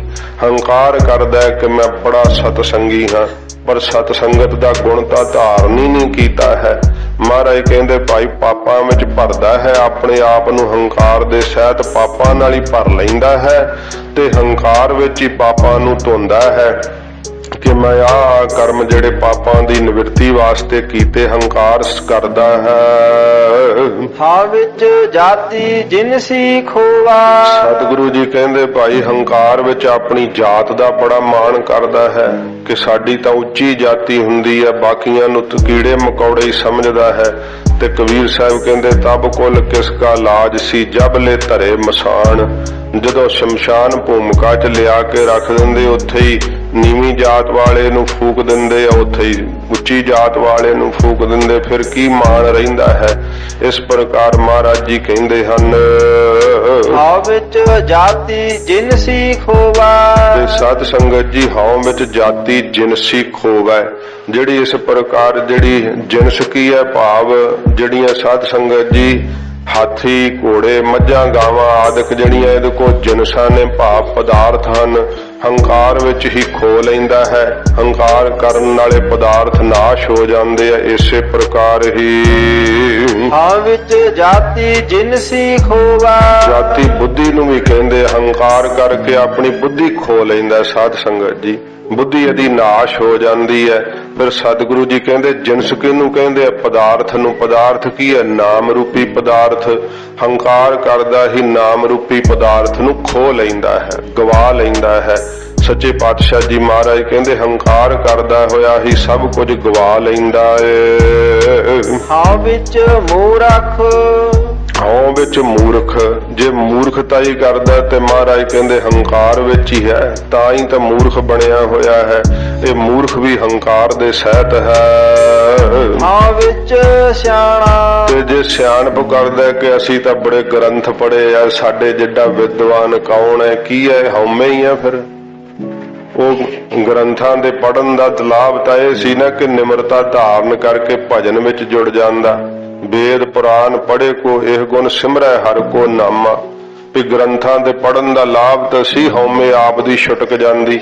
ਇਹ ਸਾਧ ਸੰਗਤ ਜੀ ਵਿਦਿਆ ਅੰਮ੍ਰਿਤ ਹੈ, ਪਰ ਜੇ ਵਿਦਿਆ ਦਾ ਹੰਕਾਰ ਕਰ ਲਏ ਉਹੀ ਵਿਦਿਆ ਫਿਰ ਜ਼ਹਿਰ ਰੂਪ ਹੋ ਕਰਕੇ ਕਾਲ ਕੂਟ ਜ਼ਹਿਰ ਤਰ੍ਹਾਂ ਫਿਰ ਆ ਕਰਕੇ ਜੀਵ ਦੀ ਅੰਦਰੋਂ ਆਤਮਕ ਹੱਤਿਆ ਹੀ ਕਰ ਦਿੰਦੀ ਹੈ। ਇਹੋ ਸੱਚੇ ਪਾਤਸ਼ਾਹ ਜੀ ਕਹਿੰਦੇ ਹੰਕਾਰ ਕਰਦਾ ਆਪਣੀ ਸਿਆਣਪ ਦਾ। ਮੋਖ ਮੁਕਤ ਕੀ ਸਾਰ ਨ ਜਾਣਾ। ਇਹ ਸਾਧ ਸੰਗਤ ਜੀ ਮੋਕਸ਼ ਦੀ ਬਿਲਕੁਲ ਸਾਰ ਨਹੀਂ ਜਾਣਦਾ ਕਿ ਪੂਰੇ ਗੁਰੂ ਜੀ ਤੋਂ ਮੁਕਤੀ ਮਿਲਣੀ ਹੈ ਤੇ ਇਹ ਹੰਕਾਰ ਦੇ ਛੁਟਕਿਆਂ ਹੀ ਮੁਕਤ ਦਾ ਪਦਾਰਥ ਪ੍ਰਾਪਤ ਹੋਣਾ ਹੈ। ਸਤਿਗੁਰੂ ਜੀ ਕਹਿੰਦੇ ਮੋਖ ਮੁਕਤ ਕੀ ਸਾਰ ਨਾ ਜਾਣ। ਹੰਕਾਰ ਕਰਦਾ ਹੋਇਆ ਮੋਕਸ਼ ਦੀ ਮੁਕਤੀ ਦੀ ਸਾਰ ਨਹੀਂ ਜਾਣਦਾ ਹੈ। ਹਾਂ ਵਿੱਚ ਮਾਇਆ ਮਹਾਰਾਜ ਜੀ ਕਹਿੰਦੇ ਮਾਇਆ ਜਿਹੜੀ ਹੈ ਵੀ ਇਹਨੂੰ ਹਉ ਵਿੱਚ ਹੰਕਾਰ 'ਚ ਹੀ ਲਿਆ ਰਹੀ ਹੈ। ਮਾਇਆ ਹੰਕਾਰ ਕਰਾਉਂਦੀ ਹੈ ਇਹਦੇ ਕੋਲੋਂ। ਮਹਾਰਾਜ ਕਹਿੰਦੇ ਮਾਇਆ ਵੀ ਇਕੱਠੀ ਕਰਦਾ ਤੇ ਹਉ ਵਿੱਚ ਇਕੱਠੀ ਕਰਦਾ ਹੈ। ਹਾਂ ਵਿੱਚ ਛਾਇਆ ਜਿਹੜੀ ਮਾਇਆ ਦੀ ਛਾਇਆ ਕੀ ਹੈ, ਅਵਿਦਿਆ ਦੀ ਪਰਛਾਈ, ਇਹ ਪਦਾਰਥ ਸਾਡੇ ਮਾਇਆ ਦੀ ਛਾਇਆ ਹੀ ਹੈ। ਮਹਾਰਾਜ ਕਹਿੰਦੇ ਭਾਈ ਇਹ ਵੀ ਹਉ ਵਿੱਚ ਹੀ ਹੈ। ਜਿਹੜੀ ਅਵਿਦਿਆ ਹੈ ਇਸ ਨੂੰ ਹੰਕਾਰ ਕਰਦਾ ਹੈ, ਅਵਿਦਿਆ ਸਹਿਤ। ਹਉਮੈ ਕਰ ਕਰ ਜੰਤ ਉਪਾਇਆ। ਇਹ ਮਹਾਰਾਜ ਜੇ ਜੰਤ ਜੀਵ ਬਣਦਾ ਕਿਉਂ ਹੈ? ਮਹਾਰਾਜ ਕਹਿੰਦੇ ਹਉਮੈ ਕਰ ਕਰ, ਹਉਮੈ ਦੇ ਵਿੱਚ ਕਰਮ ਕਰ ਕਰਕੇ ਇਹਦਾ ਜੀਵ ਪੁਣਾ ਬਣ ਜਾਂਦਾ ਹੈ। ਫਿਰ ਜੇ ਹਉਮੈ ਤੋਂ ਰਹਿਤ ਹੋ ਕੇ ਕਰਮ ਕਰੇ ਤੇ ਫਿਰ ਬ੍ਰਹਮ ਬਣ ਜਾਂਦਾ ਹੈ। ਮਹਾਰਾਜ ਜੀ ਕਹਿੰਦੇ ਹਉਮੈ ਵਿੱਚ ਹਉਮੈ ਕਰ ਜੰਤ ਉਪਾਇਆ। ਇਹ ਜੀਵ ਪੁਣਾ ਜਿਹੜਾ ਪੈਦਾ ਹੋਇਆ ਨਾ ਇਹ ਹੰਗਤਾ ਸਹਿਤ ਕਰਮ ਕਰਨੇ ਕਰਕੇ ਹੋਇਆ ਹੈ। ਹਉਮੈ ਵਿੱਚ ਕਰਦਾ ਹੈ ਸਭ ਕੁਝ। ਵੇਖੋ ਜੀਵ ਹਉ ਤੋਂ ਰਹਿਤ ਕੀ ਕਰਦਾ ਹੈ? ਕੁਛ ਵੀ ਨਹੀਂ। ਸਾਰੇ ਕਰਮ ਇਹਦੇ ਹਉ ਵਿੱਚ ਹੀ ਹੈ ਤੇ ਇਹ ਜਨਮ ਤੇ ਜਨਮ ਇਹਨੂੰ ਹੰਕਾਰ ਹੀ ਦੇ ਰਿਹਾ ਹੈ। ਹਉਮੈ ਕਰਕੇ ਹੀ ਇਹਦੇ ਜਨਮ ਤੇ ਜਨਮ ਹੁੰਦੇ ਚਲੇ ਜਾ ਰਹੇ ਆ ਤੇ ਉਹ ਹੋਰ ਗਾੜੀ ਹੁੰਦੀ ਜਾ ਰਹੀ ਹੈ ਹਉਮੈ। ਕਿਉਂਕਿ ਖਰੇ ਕਿੰਨਿਆਂ ਕੁ ਜਨਮਾਂ ਦੀ ਹੰਕਾਰ ਦੀ ਪੰਡ ਪਿੱਛੋਂ ਪਾ ਕੇ ਨਾਲ ਹੀ ਆਈ ਹੈ ਤੇ ਇੰਨੀ ਹਉਮੈ ਜਿਹੜੀ ਕੀਤੀ ਉਹਦਾ ਭਾਰ ਚੁੱਕਿਆ ਹੋਇਆ ਸਿਰ ਦੇ ਉੱਤੇ। ਮਹਾਰਾਜ ਜੀ ਕਹਿੰਦੇ ਭਾਈ ਇਹ ਹਉਮੈ ਕਰ ਜੰਤ ਉਪਾਇਆ। ਇਹ ਹਉਮੈ ਦੇ ਸਹਿਤ ਇਹਨੇ ਕੰਮ ਕਰ ਕਰਕੇ ਜੀਵ ਪੁਣਾ ਆਪਣੇ ਅੰਦਰ ਪੈਦਾ ਕੀਤਾ ਕਿ ਮੈਂ ਜੀਵ ਹਾਂ, ਮੈਂ ਕਰਨ ਵਾਲਾ ਹਾਂ, ਮੈਥੋਂ ਬਿਨਾਂ ਕੌਣ ਕਰੂਗਾ, ਮੇਰੇ ਸਿਰ ਤੇ ਹੀ ਪਹਾੜ ਚੱਕਿਆ ਹੋਇਆ ਸਾਰਾ। ਇਉਂ ਉਹਨੂੰ ਭੁਲੇਖਾ ਹੀ ਪਿਆ ਰਹਿੰਦਾ ਕਿ ਜੇ ਮੈਂ ਨਾ ਕਰਾਂ ਤੇ ਕੀ ਹੋਊਗਾ, ਮੇਰੇ ਸ਼ਾਇਦ ਜਾਣ ਤੋਂ ਬਾਅਦ ਸੰਸਾਰ ਹੀ ਥੰਮ ਜਾਣਾ ਹੈ। ਇਹ ਭੁਲੇਖਾ ਹੀ ਹਉਮੈ ਨੇ ਪਰਦਾ ਪਾਇਆ ਹੋਇਆ। ਸੰਸਾਰ ਤਾਂ ਉਦਾਂ ਹੀ ਚੱਲੀ ਜਾਣਾ। ਕਿੰਨੇ ਚਲੇ ਗਏ ਆ, ਕਿਸੇ ਦੇ ਗਿਆ ਸੰਸਾਰ ਖਲੋਤਾ ਹੈ ਕਦੇ? ਇਹ ਤਾਂ ਸਾਧ ਸੰਗਤ ਜੀ ਇਹ ਤੁਰਿਆ ਹੀ ਰਹਿੰਦਾ ਹੈ ਪਾਣੀ ਦੇ ਵਹਿਣ ਤਰ੍ਹਾਂ ਸੰਸਾਰ। ਮਹਾਰਾਜ ਕਹਿੰਦੇ ਜੀਵ ਪੁਣਾ ਹੰਕਾਰ ਕਰਕੇ ਹੀ ਪੈਦਾ ਹੋਇਆ ਹੈ। ਹੰਕਾਰ ਕਰਕੇ ਕਰਮ ਕਰਦਾ ਤੇ ਫਿਰ ਜੀਵ ਪੁਣਾ ਪੈਦਾ ਹੋ ਜਾਂਦਾ ਏ। ਹਉਮੈ ਬੁਝਾ ਤਾਦਰ ਸੁਝਾ। ਜੇ ਹਉਮੈ ਨੂੰ ਇਹ ਬੁੱਝ ਲਵੇ ਨਾ, ਗੁਰੂ ਜੀ ਦੁਆਰਾ ਜਾਣ ਲਵੇ ਤਾਂ ਦਰ ਸੁਝੈ, ਤਾਂ ਮਹਾਰਾਜ ਦੇ ਬਖਸ਼ਿਸ਼ ਦੇ ਦਰ ਦੀ ਇਹਨੂੰ ਗਿਆਤ ਹੁੰਦੀ ਹੈ। ਫਿਰ ਸੋਝੀ ਪੈਂਦੀ ਹੈ ਸਾਧ ਸੰਗਤ ਜੀ। ਇਹ ਹਉਮੈ ਗੁਰੂ ਸਾਹਿਬ ਤੋਂ ਬਿਨਾਂ ਕਿੱਥੋਂ ਛੁਟਕਦੀ ਹੈ? ਸੱਚੇ ਪਾਤਸ਼ਾਹ ਜੀ ਮਹਾਰਾਜ ਕਹਿੰਦੇ ਜੇ ਹਉਮੈ ਨੂੰ ਬੁੱਝ ਲਵੇ ਨਾ, ਜਾਣ ਲਵੇ ਕਿ ਹਉਮੈ ਕੀ ਕਰਮ ਕਰ ਰਹੀ ਹੈ, ਹੰਕਾਰ ਕਰਕੇ ਕਿੰਨਾ ਬੰਧਨਾਂ ਵਿੱਚ ਪੈ ਰਿਹਾ ਤੇ ਦੇਹਾਂ ਦੇ ਬੰਦੀ ਖਾਨਿਆਂ ਦੇ ਵਿੱਚ ਐਵੇਂ ਕੈਦੀ ਹੋ ਰਿਹਾ ਹਾਂ, ਇਹਨੂੰ ਪਤਾ ਨਹੀਂ ਲੱਗਦਾ ਨਾ। ਇਹ ਦੇਹਾਂ ਦੇ ਬੰਦੀ ਖਾਨੇ ਹੀ ਹੈ, ਸਭ ਕੈਦੀ ਹਨ ਗੁਰੂ ਤੋਂ ਬਿਨਾਂ। ਸੱਚੇ ਪਾਤਸ਼ਾਹ ਜੀ ਮਹਾਰਾਜ ਕਹਿੰਦੇ ਭਾਈ ਇਸ ਪ੍ਰਕਾਰ ਹਜੂਰ ਫਰਮਾਉਂਦੇ ਆ, ਹਉਮੈ ਬੁਝੈ ਤਾਦਰ ਸੂਝੈ। ਜੇ ਹਉਮੈ ਨੂੰ ਬੁੱਝ ਲਵੇ ਜਾਣ ਲਵੇ ਤਾਂ ਇਹਨੂੰ ਬਖਸ਼ਿਸ਼ ਦਾ ਦਰ, ਪਰਮੇਸ਼ਰ ਦਾ ਉਹ ਗਿਆਨ ਦਾ ਦਰ ਸੁੱਝ ਸਕਦਾ ਹੈ, ਉਹਦੀ ਗਿਆਤ ਹੋ ਸਕਦੀ ਆ। ਗਿਆਨ ਵਿਹੂਣਾ ਕਥ ਕਥ ਲੂਝੈ। ਗਿਆਨ ਤੋਂ ਵਿਹੂਣਾ ਸਖਣਾ, ਆਤਮਿਕ ਗਿਆਨ ਨਹੀਂ, ਅਨੁਭਵੀ ਗਿਆਨ ਨਹੀਂ। ਕਿਤਾਬਾਂ ਨੂੰ ਪੜ੍ਹ ਪੜ੍ਹ ਕੇ ਕਥ ਕਥ ਲੂਝੈ, ਕਥਾ ਕਰ ਕਰਕੇ ਤੇ ਦੁਨੀਆ ਨੂੰ ਦੱਸੀ ਜਾਣਾ ਮੈਂ ਆ ਤੁਹਾਨੂੰ ਦੱਸਦਾ ਐਉਂ ਰਹਿਤ ਵੈ, ਆ ਮਰਜ਼ਾਦਾ ਇਉਂ ਕਮਾਉਣੀ ਹੈ। ਇਸ ਤਰ੍ਹਾਂ ਦਸਮ ਦਵਾਰ ਸਵਾਸ ਚੜਾਈ ਦੇ ਹੈ। ਮਹਾਰਾਜ ਕਹਿੰਦੇ ਭਾਈ ਕਥਨ ਕਰ ਕਰਕੇ, ਕਥਾ ਕਰ ਕਰਕੇ ਐਵੇਂ ਲੂਝੇ ਖਰਾਬ ਹੀ ਹੁੰਦੇ, ਲੂਝੇ ਝਗੜਦੇ ਹੀ ਰਹਿੰਦੇ ਆ, ਲੂਝਦੇ ਰਹਿੰਦੇ ਭਾਵ ਲੜਦੇ ਰਹਿੰਦੇ ਆ ਕਿ ਨਹੀਂ ਜੋ ਮੈਂ ਕਿਹਾ ਉਹ ਸੱਤ ਹੈ, ਜੋ ਮੈਂ ਕਿਹਾ ਇਹੀ ਗਿਆਨ ਹੈ, ਇਹੀ ਅਰਥ ਸਹੀ ਹੈ, ਬਾਕੀ ਸਭ ਗਲਤ ਹੈ। ਇਹੋ ਮਹਾਰਾਜ ਕਹਿੰਦੇ ਗਿਆਨ ਵਿਹੂਣਾ, ਗਿਆਨ ਤੋਂ ਵਿਹੂਣਾ ਹੈ ਜੀਵ, ਸਖਣਾ ਹੈ। ਤੇ ਕਿਤਾਬਾਂ ਕਈ ਲਿਖ ਮਾਰਦੇ, ਕੋਈ ਸਾਧ ਸੰਗਤ ਜੀ ਵੇਖੋ ਇਹ ਕਿਹੜਾ ਹਰੇਕ ਨੂੰ ਅਨੁਭਵੀ ਗਿਆਨ ਹੁੰਦਾ ਹੈ, ਪਰ ਆਪਣੇ ਜੀਵਨ ਦਾ ਤਜਰਬਾ ਜਿਹੜੇ ਕੋਈ ਸਤਿਪੁਰਖ ਲਿਖਦੇ ਆ ਨਾ ਉਹਨਾਂ ਨਾਲ ਤਾਂ ਭਲਾ ਹੁੰਦਾ ਜੀਆਂ ਦਾ। ਜਿਵੇਂ ਡਾਕਟਰ ਭਾਈ ਵੀਰ ਸਿੰਘ ਸਾਹਿਬ ਜੀ ਨੇ ਕਿਤਾਬਾਂ ਲਿਖੀਆਂ ਨੇ ਤੇ ਸਾਧ ਸੰਗਤ ਜੀ ਉਹਨਾਂ ਨੇ ਆਪਣੇ ਆਤਮਿਕ ਜੀਵਨ ਦੇ ਬੜੇ ਤਜਰਬੇ ਲਿਖੇ ਆ ਭਾਈ ਸਾਹਿਬ ਜੀ ਨੇ। ਤੇ ਜੇ ਕੋਈ ਸਾਧ ਸੰਗਤ ਜੀ ਉਹੋ ਜਿਹਾ ਕੋਈ ਹਉਮੈ ਵਾਲਾ ਹੋਵੇ ਤੇ ਮਨਮੁਖਤਾਈ ਵਾਲਾ ਉਹਦਾ ਸੁਭਾਅ ਹੋਵੇ ਤੇ ਉਹੋ ਜਿਹੇ ਦੀ ਫਿਰ ਕਿਤਾਬ ਪੜ੍ਹ ਕਰਕੇ ਫਿਰ ਸਾਧ ਸੰਗਤ ਜੀ ਉਹ ਜ਼ਹਿਰ ਖਾਣ ਵਾਂਗੂ ਆਤਮਿਕ ਜੀਵਨ ਡਿੱਗਣਾ ਹੀ ਆ ਨਾ। ਮਹਾਰਾਜ ਸੱਚੇ ਪਾਤਸ਼ਾਹ ਜੀ ਕਹਿੰਦੇ ਭਾਈ ਜਿਹੜਾ ਬਾਹਰੀ ਗਿਆਨ ਪੜ੍ਹਨਾ ਨਾ ਉਹ ਇਸ ਤਰ੍ਹਾਂ ਹੈ ਜਿਵੇਂ ਬਾਹਰੋਂ ਪਾਣੀ ਪਾ ਕੇ ਤੇ ਟਿਊਬਵੈੱਲ ਦਾ ਥਿੱਲਾ ਪਾਣੀ ਚੱਕ ਲਈਦਾ ਹੈ। ਬਾਹਰੀ ਗਿਆਨ ਇਸ ਕਰਕੇ ਪੜੀਦਾ ਕਿਉਂਕਿ ਮਨ ਸਮਝਾਵਨ ਕਾਰਨ ਕਛੂਕ ਪੜੀਏ ਗਿਆਨ ਪੜ੍ਹਨਾ ਚਾਹੀਦਾ ਹੈ, ਪਰ ਇਹ ਨਹੀਂ ਕਿ ਪੜ੍ਹ ਕੇ ਹੰਕਾਰ ਕਰਨਾ ਚਾਹੀਦਾ ਕਿ ਮੇਰੇ ਬਰਾਬਰ ਕੋਈ ਨਹੀਂ, ਜੋ ਮੈਂ ਕਥਾ ਕਰ ਲੈਣਾ ਉਹ ਕਿਸੇ ਨੂੰ ਆਉਂਦੀ ਹੀ ਨਹੀਂ। ਮਹਾਰਾਜ ਕਹਿੰਦੇ ਭਾਈ ਉਹ ਅੰਦਰ ਅਨੁਭਵੀ ਗਿਆਨ ਤੋਂ ਵਿਹੂਣੇ ਆ।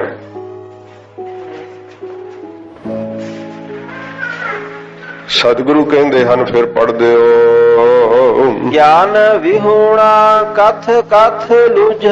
ਮਹਾਰਾਜ ਕਹਿੰਦੇ ਗਿਆਨ ਤੋਂ ਵਿਹੂਣਾ ਸਖਣਾ ਇਹ ਜੀਵ ਕਥ ਕਥ ਕੇ ਕਹਿ ਕਹਿ ਕੇ ਕਥਨ ਕਰ ਕਰਕੇ ਦੱਸ ਦੱਸ ਕੇ ਬੜਾ ਲੂਝਦਾ ਹੈ, ਝਗੜਦਾ ਹੈ, ਲੂਝਦਾ ਹੈ, ਖਰਾਬ ਹੁੰਦਾ ਹੈ, ਲੂਝਦਾ ਹੈ, ਪਦਾਰਥਾਂ ਨੂੰ ਚਾਹੁੰਦਾ ਹੈ। ਇਸੇ ਕਰਕੇ ਹੀ ਗਿਆਨ ਤੋਂ ਵਿਹੂਣਾ ਨਾ ਸਖਣਾ ਹੈ ਮਨ ਤੇ ਕਥਨ ਕਰਦਾ ਹੈ, ਪਰ ਕੀ ਲੂਝਦਾ ਭਾਵ ਕੀ ਚਾਹੁੰਦਾ? ਪਦਾਰਥ ਚਾਹੁੰਦਾ ਹੈ, ਮਾਇਆ ਚਾਹੁੰਦਾ ਹੈ, ਉਸ ਦੇ ਬਦਲੇ ਨਾਨਕ ਹੁਕਮੀ ਲਿਖਿਆ ਲੇਖ। ਸੱਚੇ ਪਾਤਸ਼ਾਹ ਜੀ ਕਹਿੰਦੇ ਭਾਈ ਹੁਕਮੀ ਪਰਮੇਸ਼ਰ ਵੱਲੋਂ ਇਹਦੇ ਮੱਥੇ ਦੇ ਉੱਤੇ ਲੇਖ ਲਿਖਿਆ ਹੋਇਆ ਹੈ। ਜਿਹਾ ਵੇਖਾ ਹੈ ਤੇਹਾ ਵੇਖ। ਸੱਚੇ ਪਾਤਸ਼ਾਹ ਜੀ ਮਹਾਰਾਜ ਕਹਿੰਦੇ ਭਾਈ ਜਿਹੋ ਜਿਹਾ ਤੂੰ ਕਿਸੇ ਨੂੰ ਵੇਖਣਾ ਚਾਹੁੰਦਾ ਨਾ ਉਹੋ ਜਿਹਾ ਤੂੰ ਆਪਣੇ ਆਪ ਨੂੰ ਵੇਖਣਾ ਕਰ ਪਹਿਲਾਂ।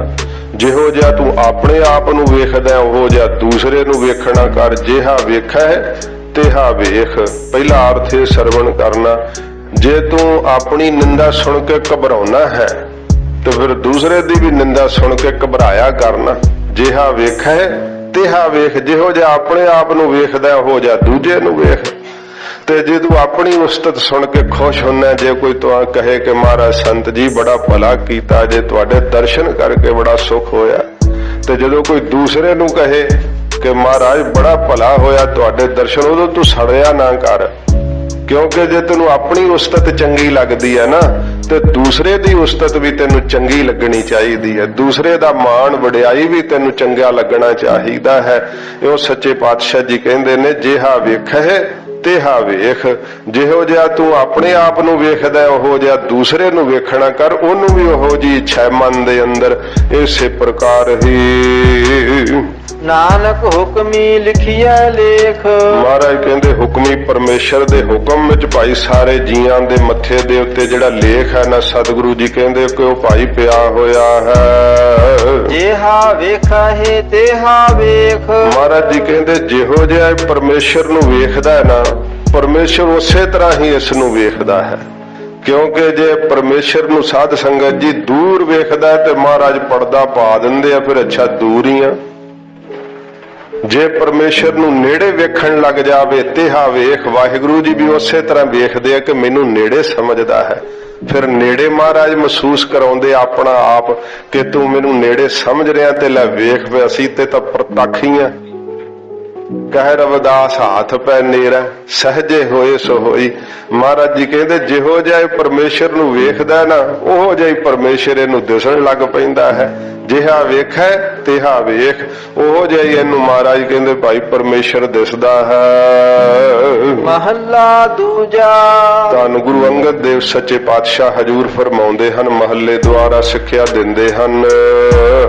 ਹਉ ਮੈਂ ਇਹਾ ਜਾਤ ਹੈ। ਸੱਚੇ ਪਾਤਸ਼ਾਹ ਜੀ ਮਹਾਰਾਜ ਨੂੰ ਪੁੱਛਿਆ ਖਡੂਰ ਸਾਹਿਬ ਸਿੱਖਾਂ ਨੇ, ਗਰੀਬ ਨਵਾਜੀ, ਇਹ ਹਉਮੈ ਦੇ ਬਾਰੇ ਜੋ ਗੁਰੂ ਨਾਨਕ ਸਾਹਿਬ ਜੀ ਨੇ, ਜਗਤ ਗੁਰੂ ਜੀ ਨੇ ਸਿੱਖਿਆ ਦਿੱਤੀ ਹੈ, ਮਹਾਰਾਜ ਇਸ ਹਉਮੈ ਬਾਰੇ ਆਪ ਕਿਰਪਾ ਕਰਕੇ ਦੱਸੋ ਕਿ ਹਉਮੈ ਕਿੱਥੋਂ ਉਪਜੈ, ਕਿਤ ਸੰਜਮ ਇਹੋ ਜਾਏ। ਇਹ ਪ੍ਰਸ਼ਨ ਹੈ ਸਿੱਖਾਂ ਦੇ, ਇਸੇ ਹੀ ਮਹੱਲੇ ਵਿੱਚ ਹੀ ਹੈ ਪ੍ਰਸ਼ਨ ਇਹ, ਤੇ ਇਹਦੇ ਵਿੱਚ ਹੀ ਮਹਾਰਾਜ ਨੇ ਉੱਤਰ ਵੀ ਦਿੱਤਾ ਸਤਿਗੁਰਾਂ ਜੀ ਨੇ। ਮਹਾਰਾਜ ਸੱਚੇ ਪਾਤਸ਼ਾਹ ਜੀ ਸਿੱਖਾਂ ਦਾ ਪ੍ਰਸ਼ਨ ਸੁਣ ਕੇ ਹਜੂਰ ਫਰਮਾਉਂਦੇ ਆ, ਹਉ ਮੈਂ ਇਹਾ ਜਾਤ ਹੈ। ਸਤਿਗੁਰੂ ਜੀ ਕਹਿੰਦੇ ਜਾਤ ਕਹਿੰਦੇ ਉਤਪਤੀ ਨੂੰ, ਮਹਾਰਾਜ ਕਹਿੰਦੇ ਭਾਈ ਹਉਮੈ ਦੀ ਉਤਪਤੀ ਤਾਂ ਇਹੋ ਹੈ ਹਉ ਮੈਂ ਕਰਮ ਕਮਾਏ। ਕਿ ਹਉਮੈ ਦੇ ਵਿੱਚ ਜੀਵ ਕਰਮ ਕਰਦਾ ਹੈ, ਇਹ ਹੈ ਹਉਮੈ ਦੀ ਉਤਪਤੀ। ਇਥੋਂ ਹਉਮੈ ਉਤਪੰਨ ਹੁੰਦੀ ਹੈ। ਤੂੰ ਜੋ ਬਣਿਆ ਬੈਠਾ ਹੈ ਨਾ, ਇਹੀ ਹਉਮੈ ਹੈ। ਜੇ ਤੂੰ ਕਿਸੇ ਦਾ ਕੁਝ ਬਣ ਕਰਕੇ ਰਹੇਗਾ ਤੇ ਤੇਰੀ ਹਉਮੈ ਨਹੀਂ ਛੁਟਕਣੀ। ਤੂੰ ਸਾਰੀਆਂ ਉਪਾਧੀਆਂ ਖਤਮ ਕਰ, ਫਿਰ ਤੇਰੀ ਹਉਮੈ ਛੁੱਟਣੀ ਹੈ। ਤੂੰ ਕਦੇ ਕੁਝ ਬਣ ਕੇ ਕਰਮ ਕਰਦਾ ਹੈ, ਕਦੇ ਕੋਈ ਪਾਤਰ ਬਣ ਕੇ ਕਰਮ ਕਰਦਾ ਹੈ।